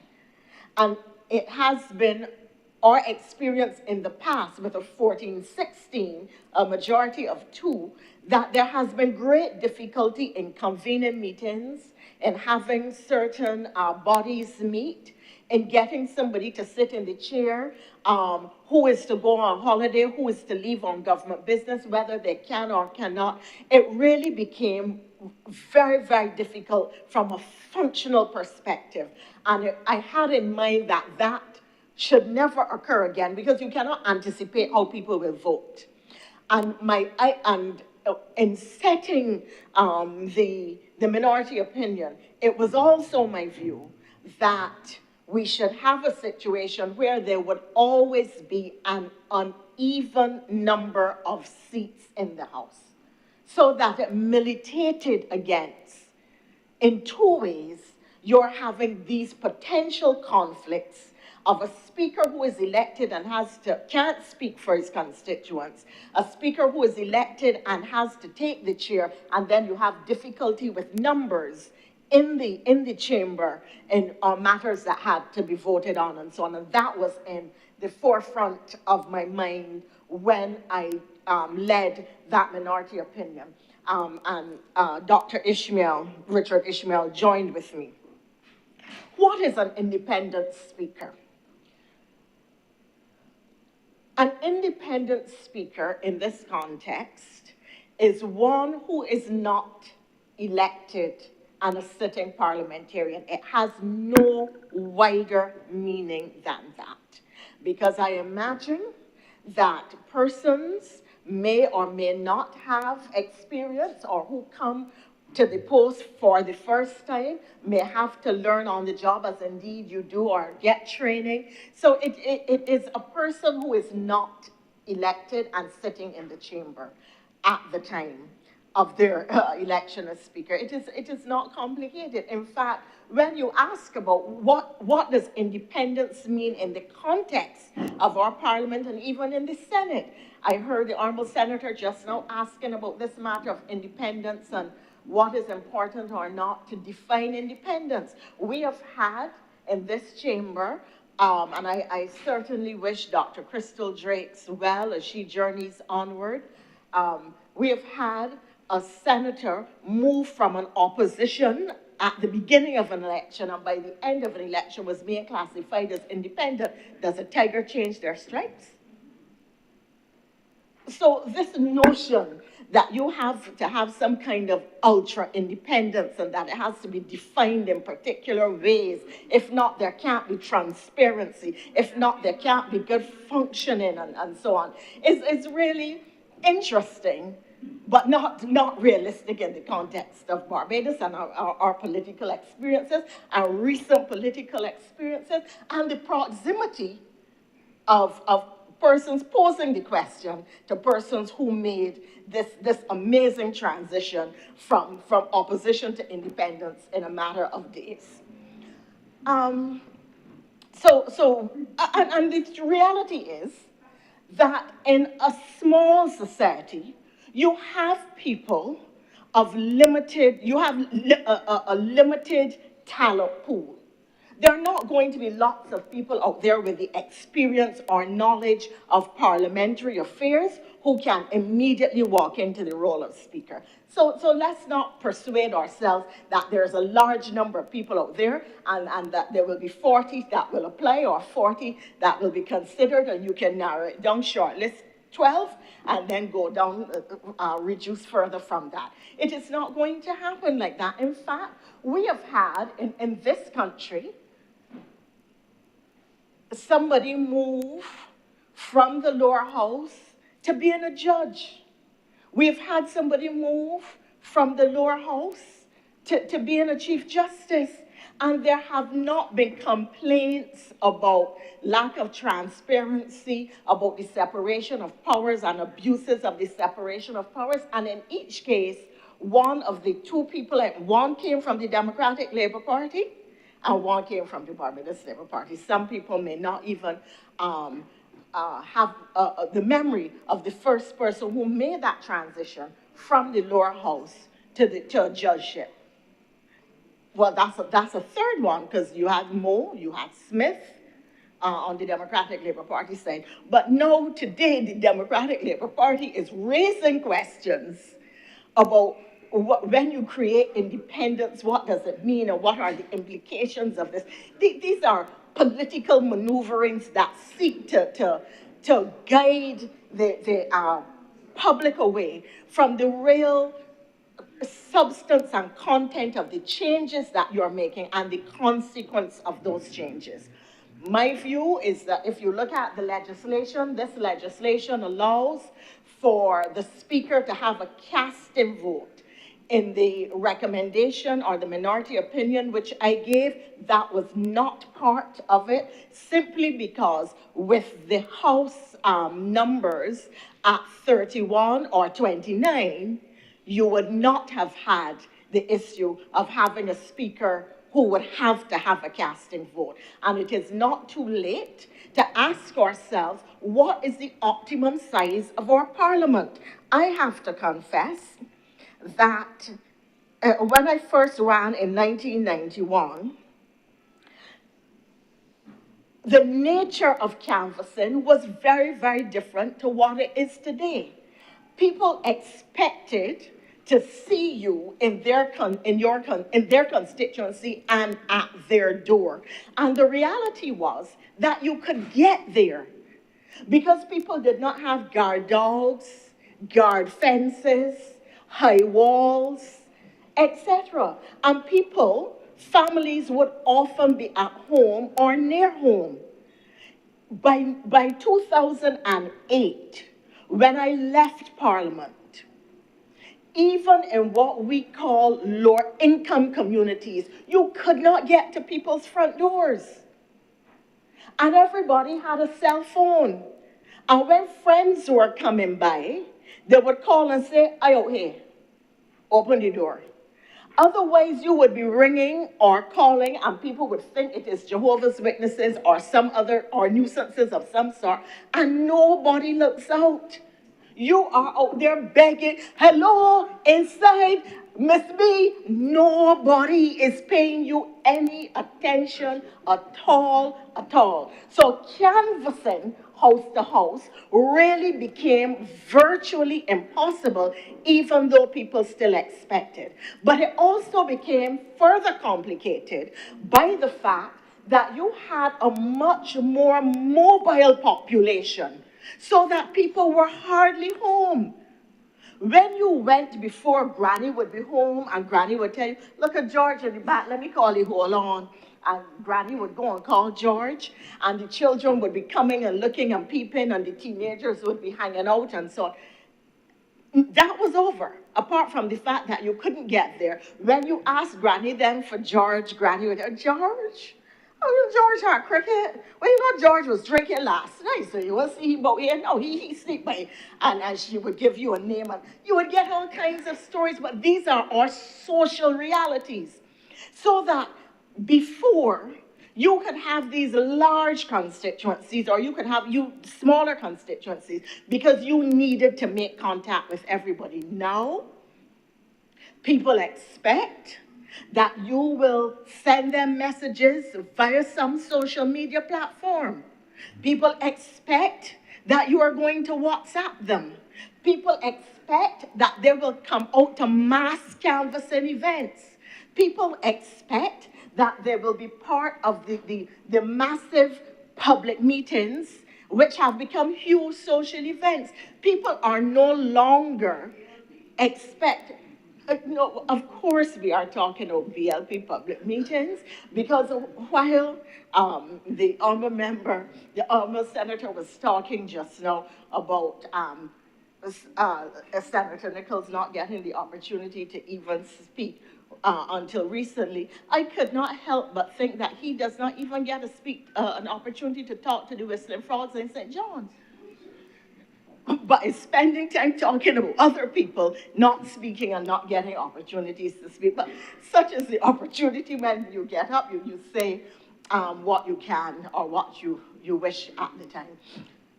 So that canvassing, and everybody, of course, has a constituency office. So there are now different ways of making contact with constituents or prospective constituents. And I think we have to ask ourselves the question, do we want to have smaller constituencies? In which case, that in theory allows for more personal contact, but realistically, it doesn't happen.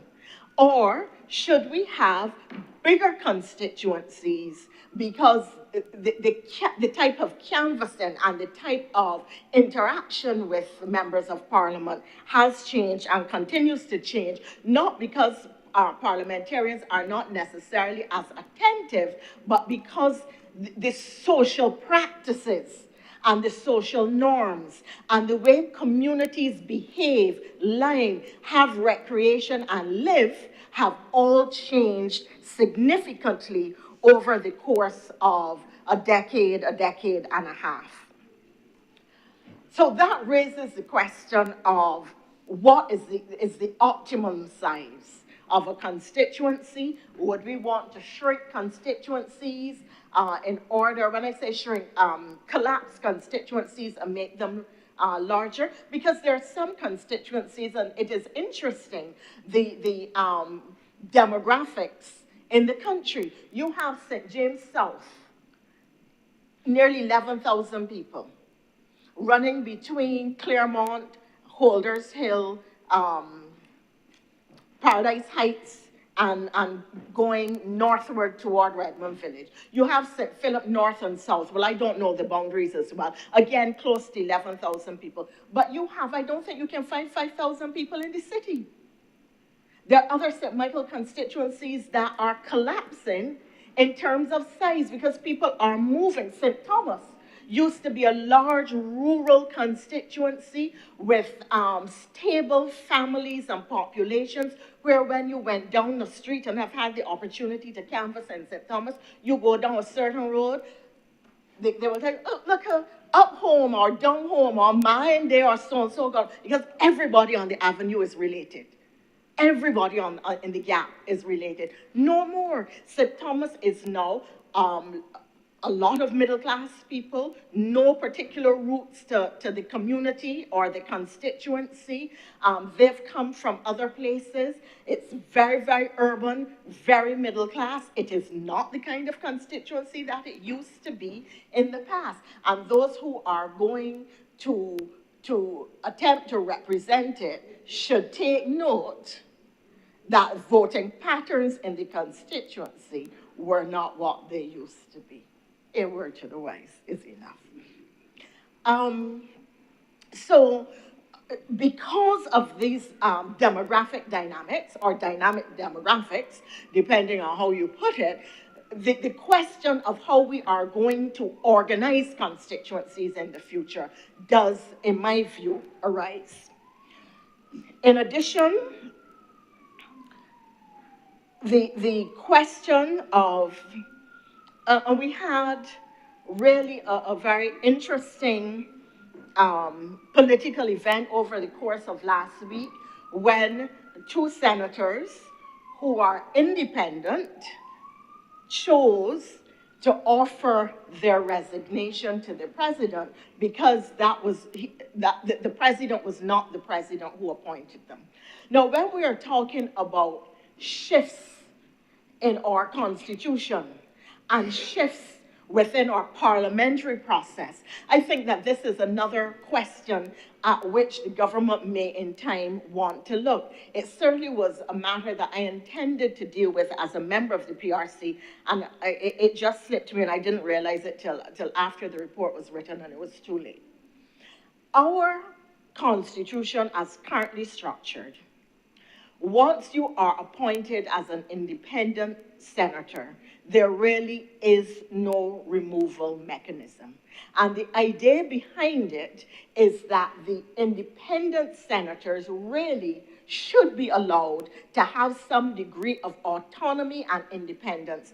And in theory, they are representative of some particular national interest or thought which some group or the president, whomever that person is, may want to have represented in our parliament. Parliament, they're used in the widest possible context. Now, if that is true, then, in my view, the president should be able, whomever that person is, to move a senator at any time. But it may not be because of personal reasons in the way that people see it, or it may not be because they are the appointing president. It can come from the fact, and this is why I'm saying we should consider a situation where an independent senator can be moved.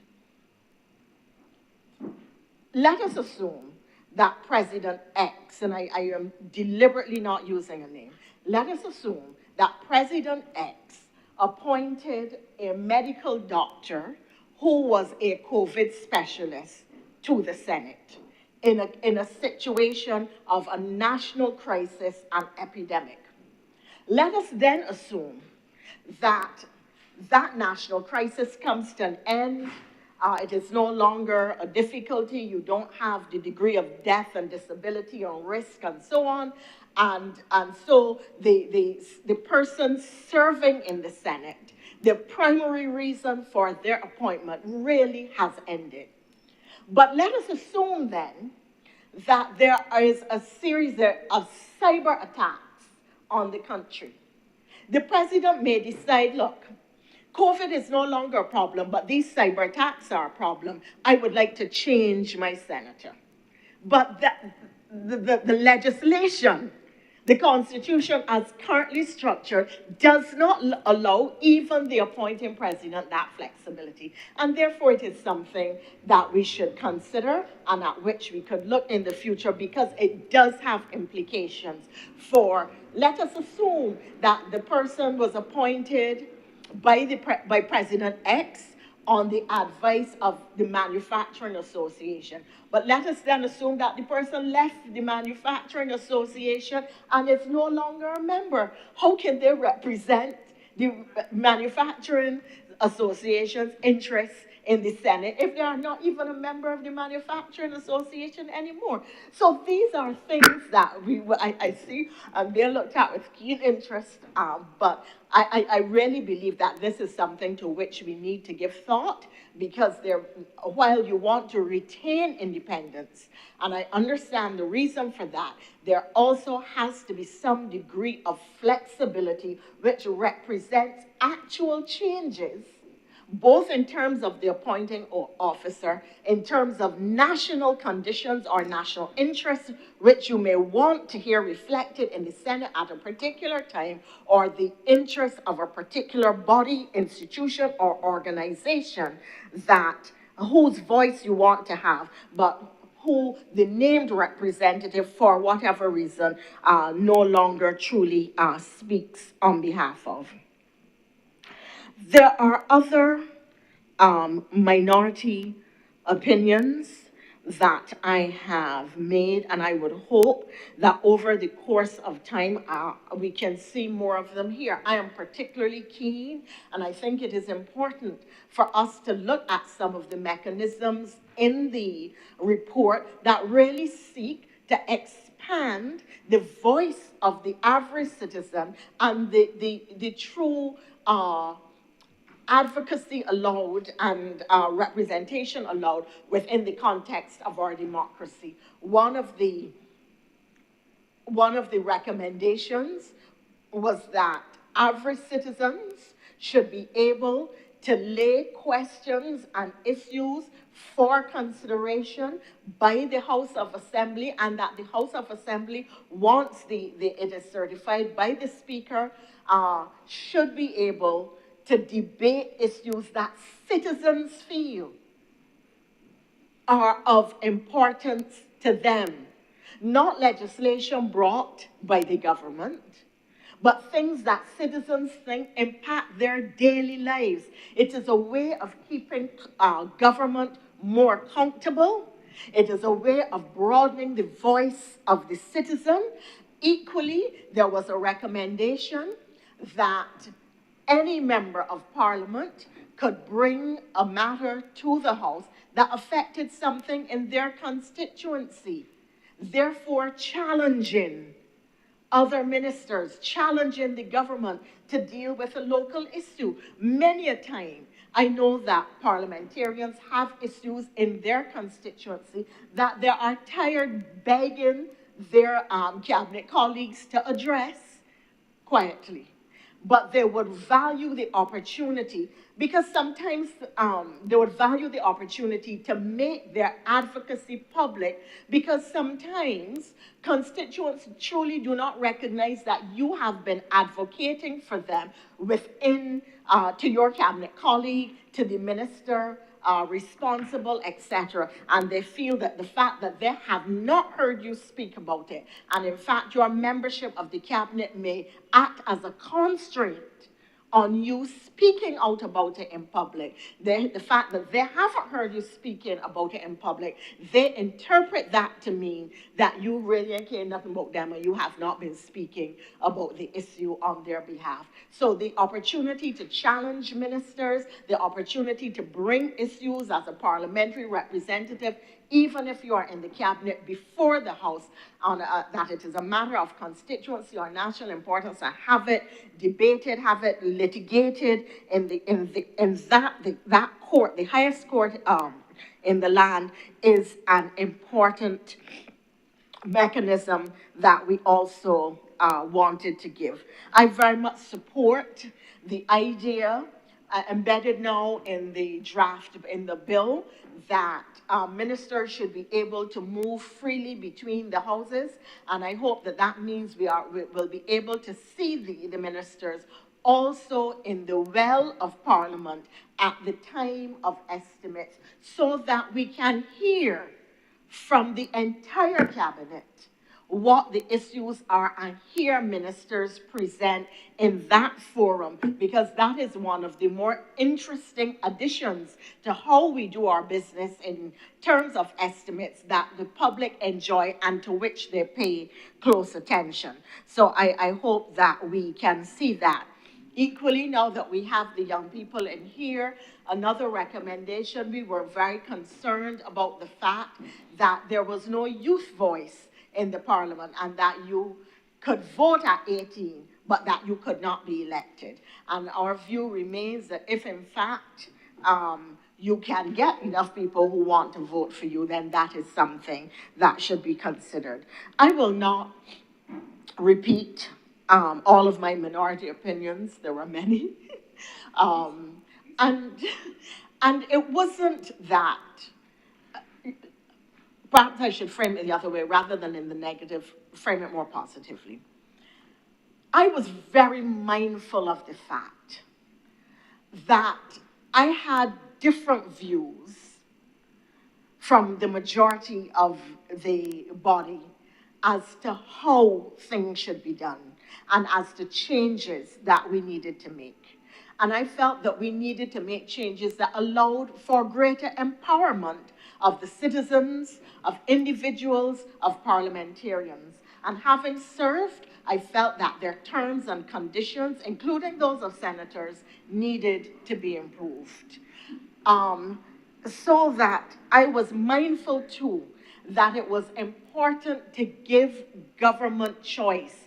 And that is why I insisted that when the report was written, that every minority opinion should be recorded and the rationale for it, so that government could understand what was the thinking that led the majority to decision X and the thinking that led the minority to recommendation Z.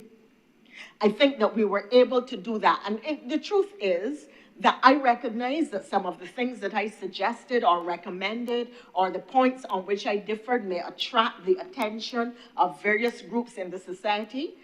Like I said, I was quite pleased to see that this attracted the government's attention. But I don't expect that they will agree with me on every occasion. I know that I will get a lot of opposition on the point of quota systems for women, which I strongly believe in.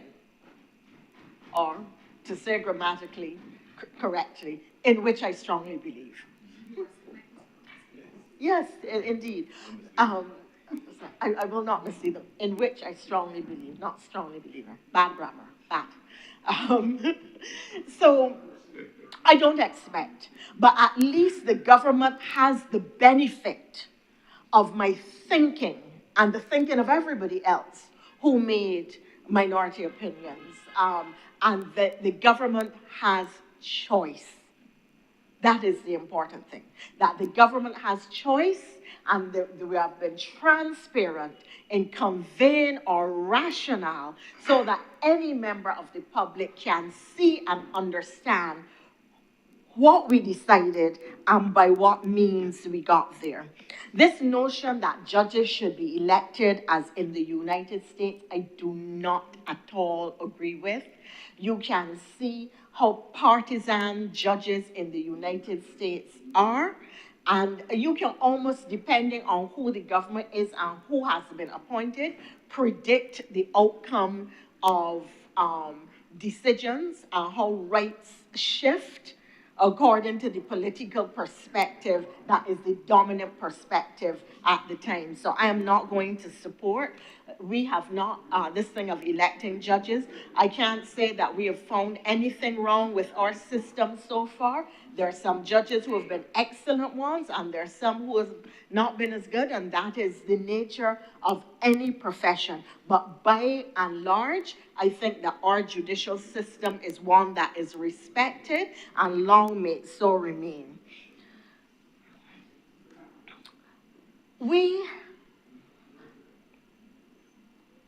The idea of a constitution or a parliament cannot be fixed. They must reflect social-cultural changes. They must reflect the ambitions and aspirations of a people. They must change as our society changes. They must reflect and mirror what is the best in the quintessential Barbadian and they must show us what it is we can be if only we made just a little bit more effort.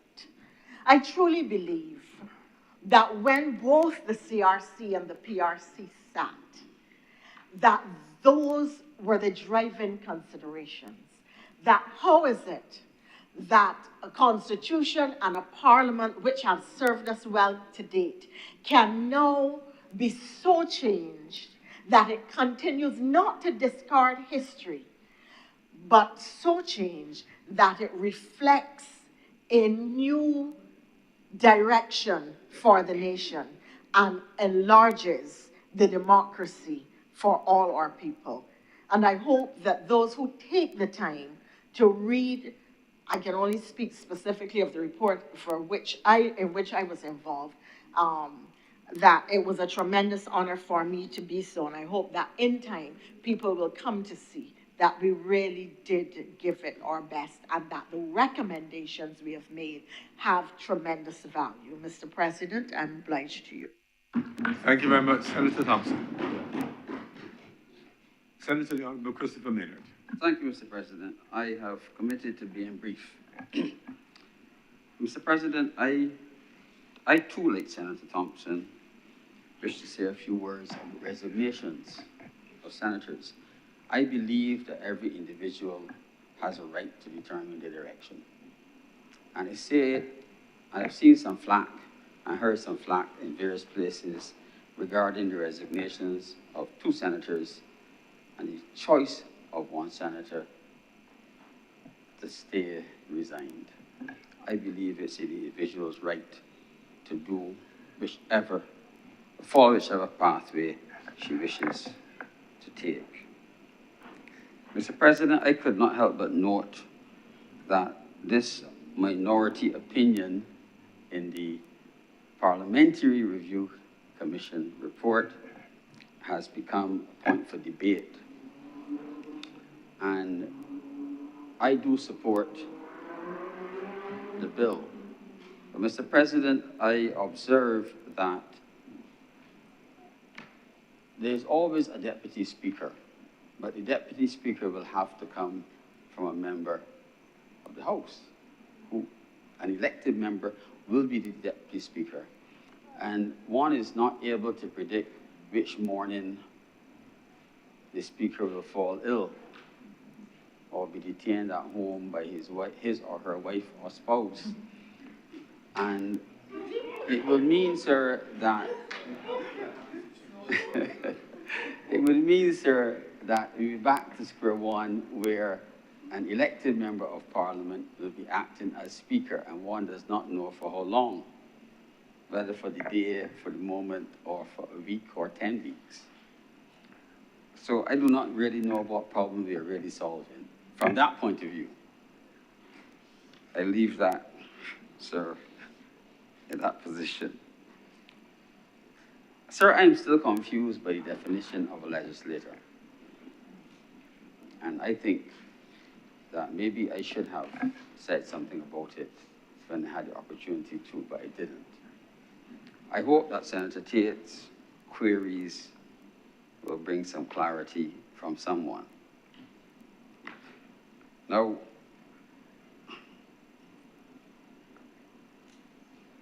Senator Maldu mentioned the voting population and gave an average, I think, of 8,000 persons in a population.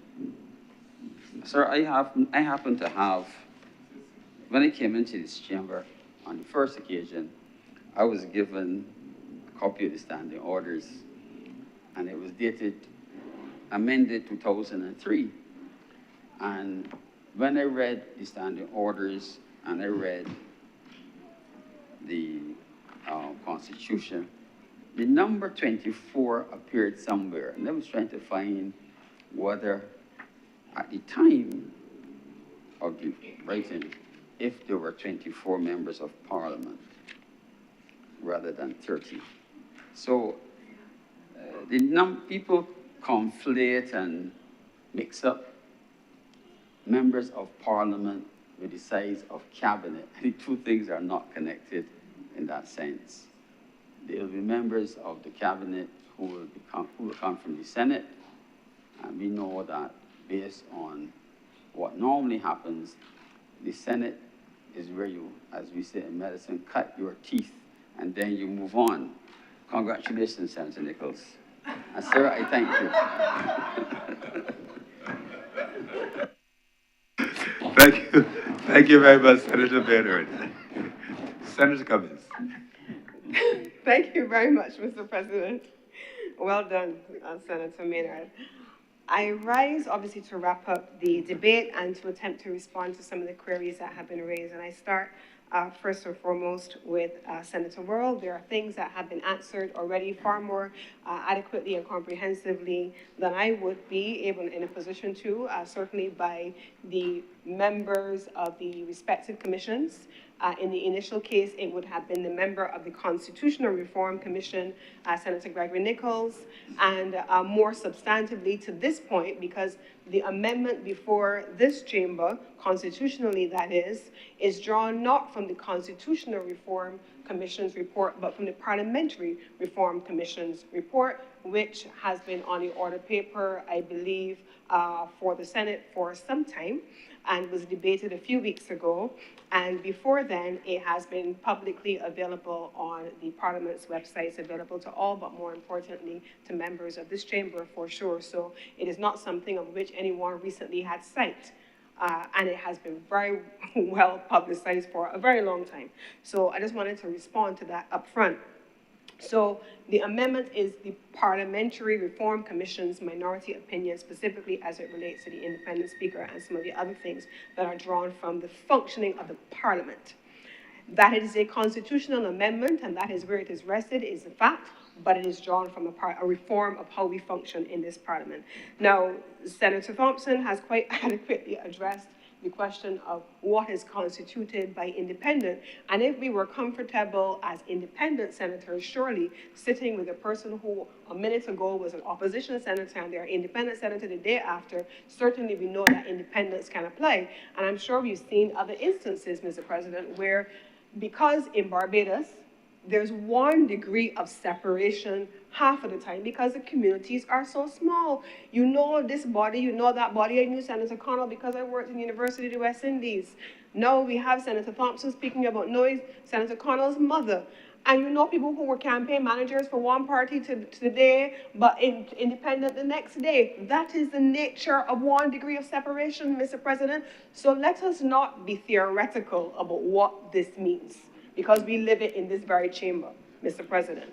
And so we want to be clear that when we assume these roles, we have seen people function in a way that allows them to say, I am independent, and to say so repeatedly, Mr. President. And we expect that as it relates to a speaker of the other place, that the same would apply. Now, I want to speak specifically about I believe Senator Nichols spoke about the differences between the UK system and our system and the parts of the the Westminster system that were retained. But I want to specifically make a reference to the correlation between the upper chamber and the lower chamber, and why we would not make the changes in the upper chamber as we have done in the second and in the other place. Mr. President, Canada is a very different jurisdiction. Canada's Senate is not appointed in the same way that the Senate in Barbados is. There's no equivalence between the two. In Canada, there is an independent advisory board for Senate appointments. It vets potential senators. Recommendations are made representing specific regions, much like Senator Thompson spoke about in terms of the report of the Parliamentary Commission and the recommendations for specific interest groups to be appointed on the basis of that. But they go even further. They have the recommendations drawn from regions. They have the recommendations drawn from sectors. They go on to be appointed on the advice of the Prime Minister to the Governor General. But guess what happens, Mr. President? They serve until mandatory retirement at 75. Mr. President. So there's no equivalence between, we have to be careful sometimes when we pull things out of a hat to ensure that we are not misleading the public and that we are comparing apples with apples. And I certainly wanted to take that time today because we have the students with us. They have been very diligent and very faithful in sitting here throughout this lengthy debate. And I want to make sure that we allow them to go away with not just the substance of parliamentary reform, but the basis of research and analysis that compares apples with apples and oranges with oranges. And so, Mr. President, the appointment of a Senate is very different, as will be the case with the appointment of a president, relative to, but distinct from, the appointment of a speaker in the other place. So, Mr. President, I want also to associate myself with the comments that have been made by Senator Nichols and Senator Thompson on the size of constituencies. Mr. President, let me talk straight. In this Senate, we don't have constituencies. We don't have to walk the road and canvass in the way that Senator Thompson just spoke about. And it is fine for us to sit where we sit and project what we see and what we know on those that do what they do.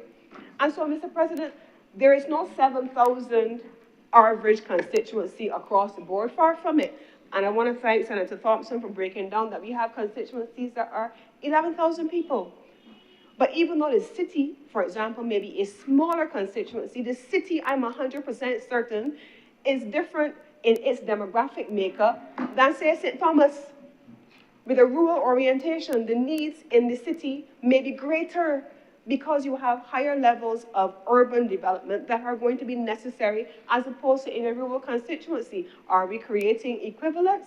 I don't think so, Mr. President. And so the weight of responsibility is going to be very different, necessitating the changes in the percentages as agreed by Senator Worrell, also because we're making that shift to allow for the avoidance of gender gerrymandering, as Senator Nichols quite aptly pointed out.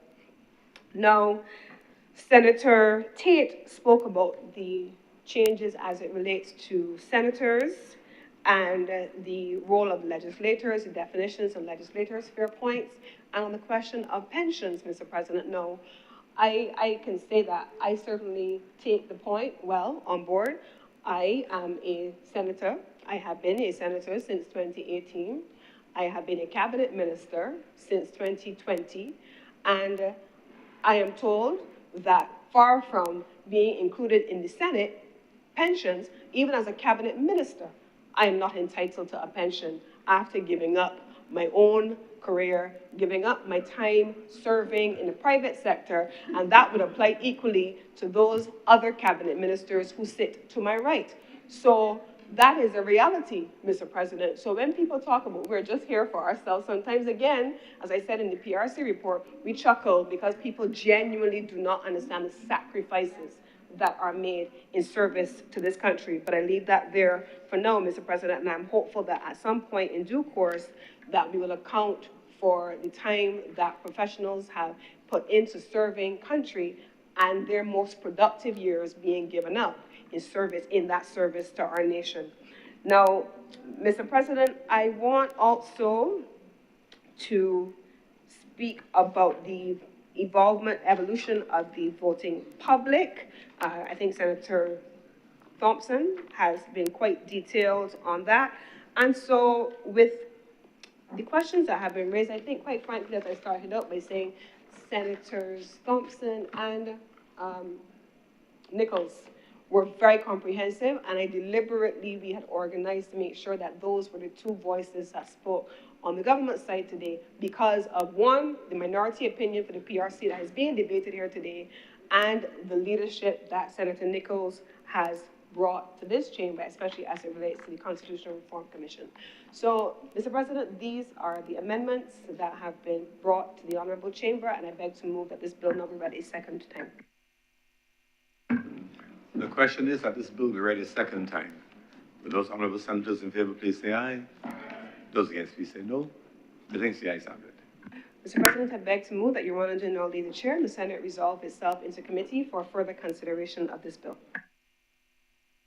The question is that I do not leave the chair and the Honorable the Senate resolve itself to committee for for further consideration of this bill? Will those honorable senators in favor, please say aye. Those against, please say no. Methinks the ayes have it.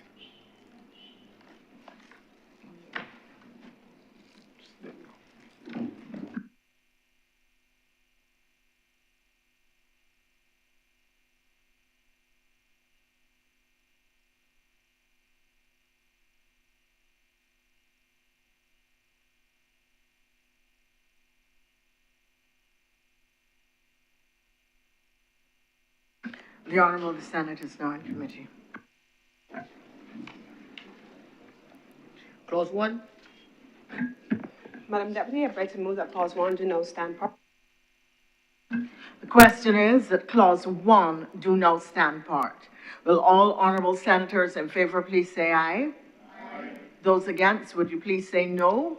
The ayes have it. Clause 2.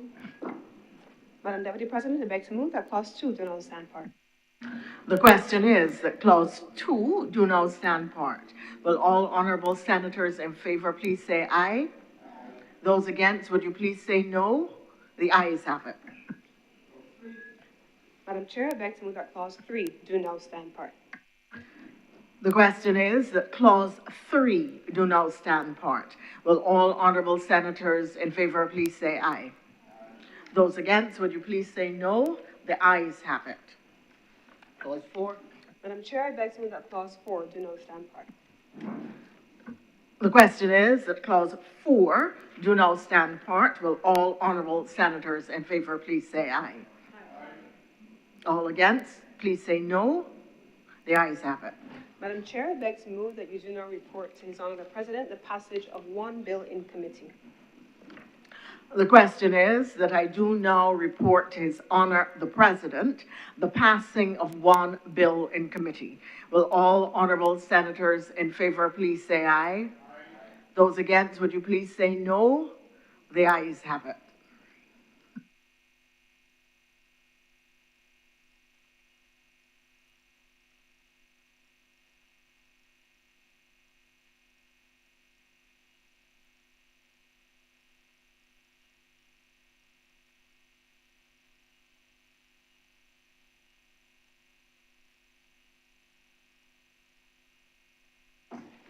The chairman has reported the passing of one bill in committee. Senator Cummins. Mr. President, I'd like to move that this bill now be read a third time. The question is that this bill be read a third time. Will those honorable senators in favor please say aye? Aye. Those against please say no. Methinks the ayes have it.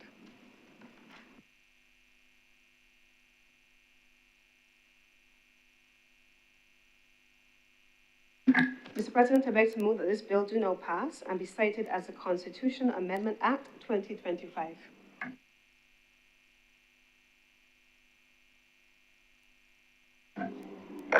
Mr. President, because this bill is being passed under Section 49 of the Constitution, and it requires a 2/3 majority, we need to take a vote at this time.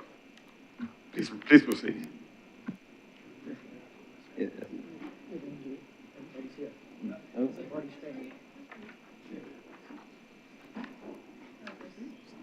Yes.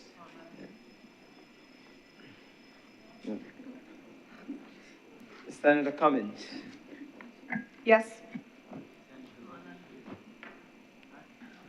Senator, the most honorable Mr. Jerome Walker, who is online, Mr. President. Yes. Yes. Yes, Senator Reid. Senator Reid. Yes. Senator Dr. Chantal Monroe-Knight. Yes. Senator King. Yes. Senator Paris. Yes. Senator Andrea Boyce. Yes. Senator Nichols. Aye. Senator Reverend Morris. Yes. Senator Trim. Yes. Her Honor, Senator the Most Honorable Elizabeth Thompson. Yes. Senator Nurse. Aye. Senator Maynard. Aye. Senator Tate, Abstain. Senator Kevin Boyce, Aye. Senator Reverend Canon Dr. John Rogers, Senator Malalou, Aye. Senator Dr. Kenneth Connell, Yes. Senator Worrell, No. Senator Walters, No.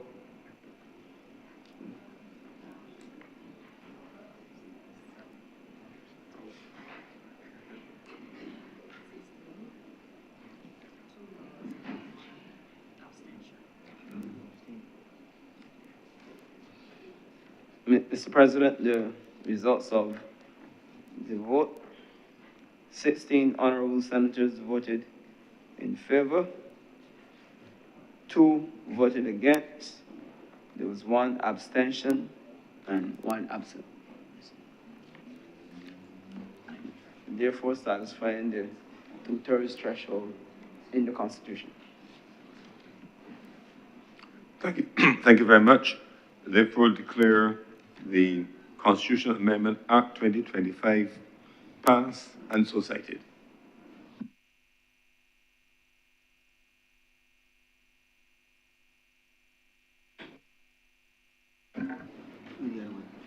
Sure. No big deal on this one. Mr. President, order number 10, in the name of the Honorable Leader of the Senate, to move the second reading of the Parliament Miscellaneous Provisions Bill 2025. Senator Cummins.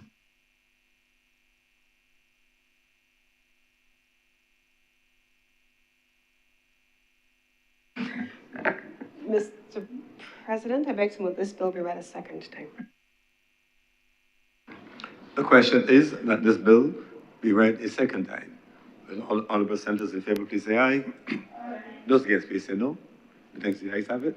This bill is read a second time. Mr. President, I beg to move that Your Honor do now leave the chair and the Senate resolve itself into committee for further deliberation on this bill.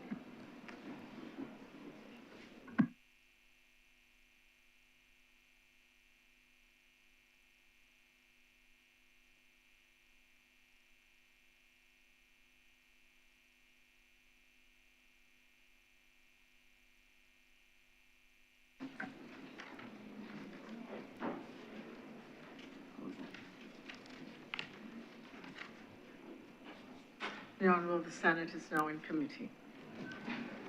Clause 1. Madam Chair, I beg to move that clause 1 stand part. Question is that clause 1 stand part. Will all honorable senators in favor please say aye? Aye. Those against, would you please say no? The ayes have it. Clause 2. Madam Chair, I also beg to move that clause 2 do not stand part. The question is that clause 2 do now stand part. Will all honorable senators in favor please say aye? Aye. Those against, would you please say no? The ayes have it. The schedule. Madam Chair, I beg to move that the schedule be the schedule to the bill. Question is that the schedule be now the schedule to the bill. Will all honorable senators in favor please say aye? Aye. Those against, would you please say no? The ayes have it. Madam Chair, I beg to move that you do not report to His Honor the President the passing of one bill in the committee phase.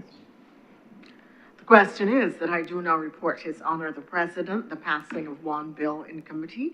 Will all honorable senators in favor please say aye? Aye. Those against, would you please say no? The ayes have it.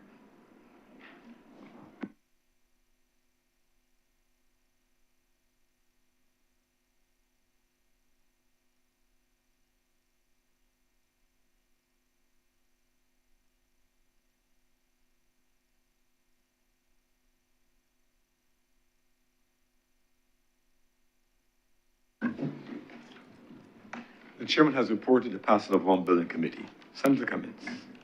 Mr. President, I beg to move that this bill now be read a third time. The question is that this bill be read a third time. Will those honorable senators in favor please say aye? Aye. Those against, please say no. I think the ayes have it. Senator Cummins. Mr. President, I beg to move that this bill do not pass and be cited as the Parliament Miscellaneous Provisions Act 2025.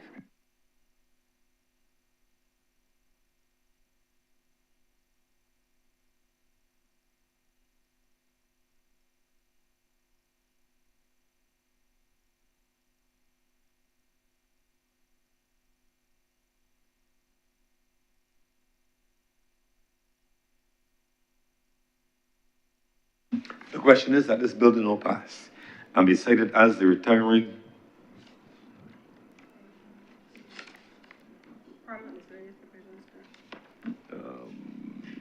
Yes.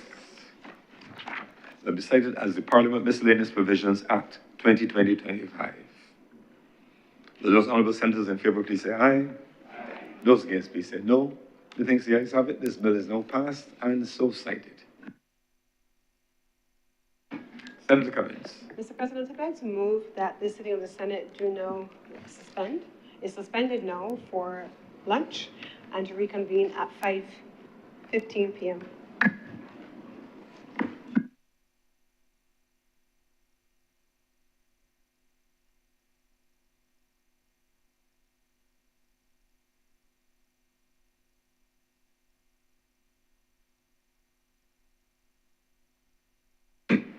The question is that this sitting be suspended until 5 p.m. today.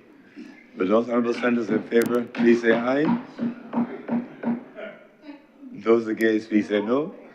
The ayes have it, this sitting is suspended until 5 p.m. today.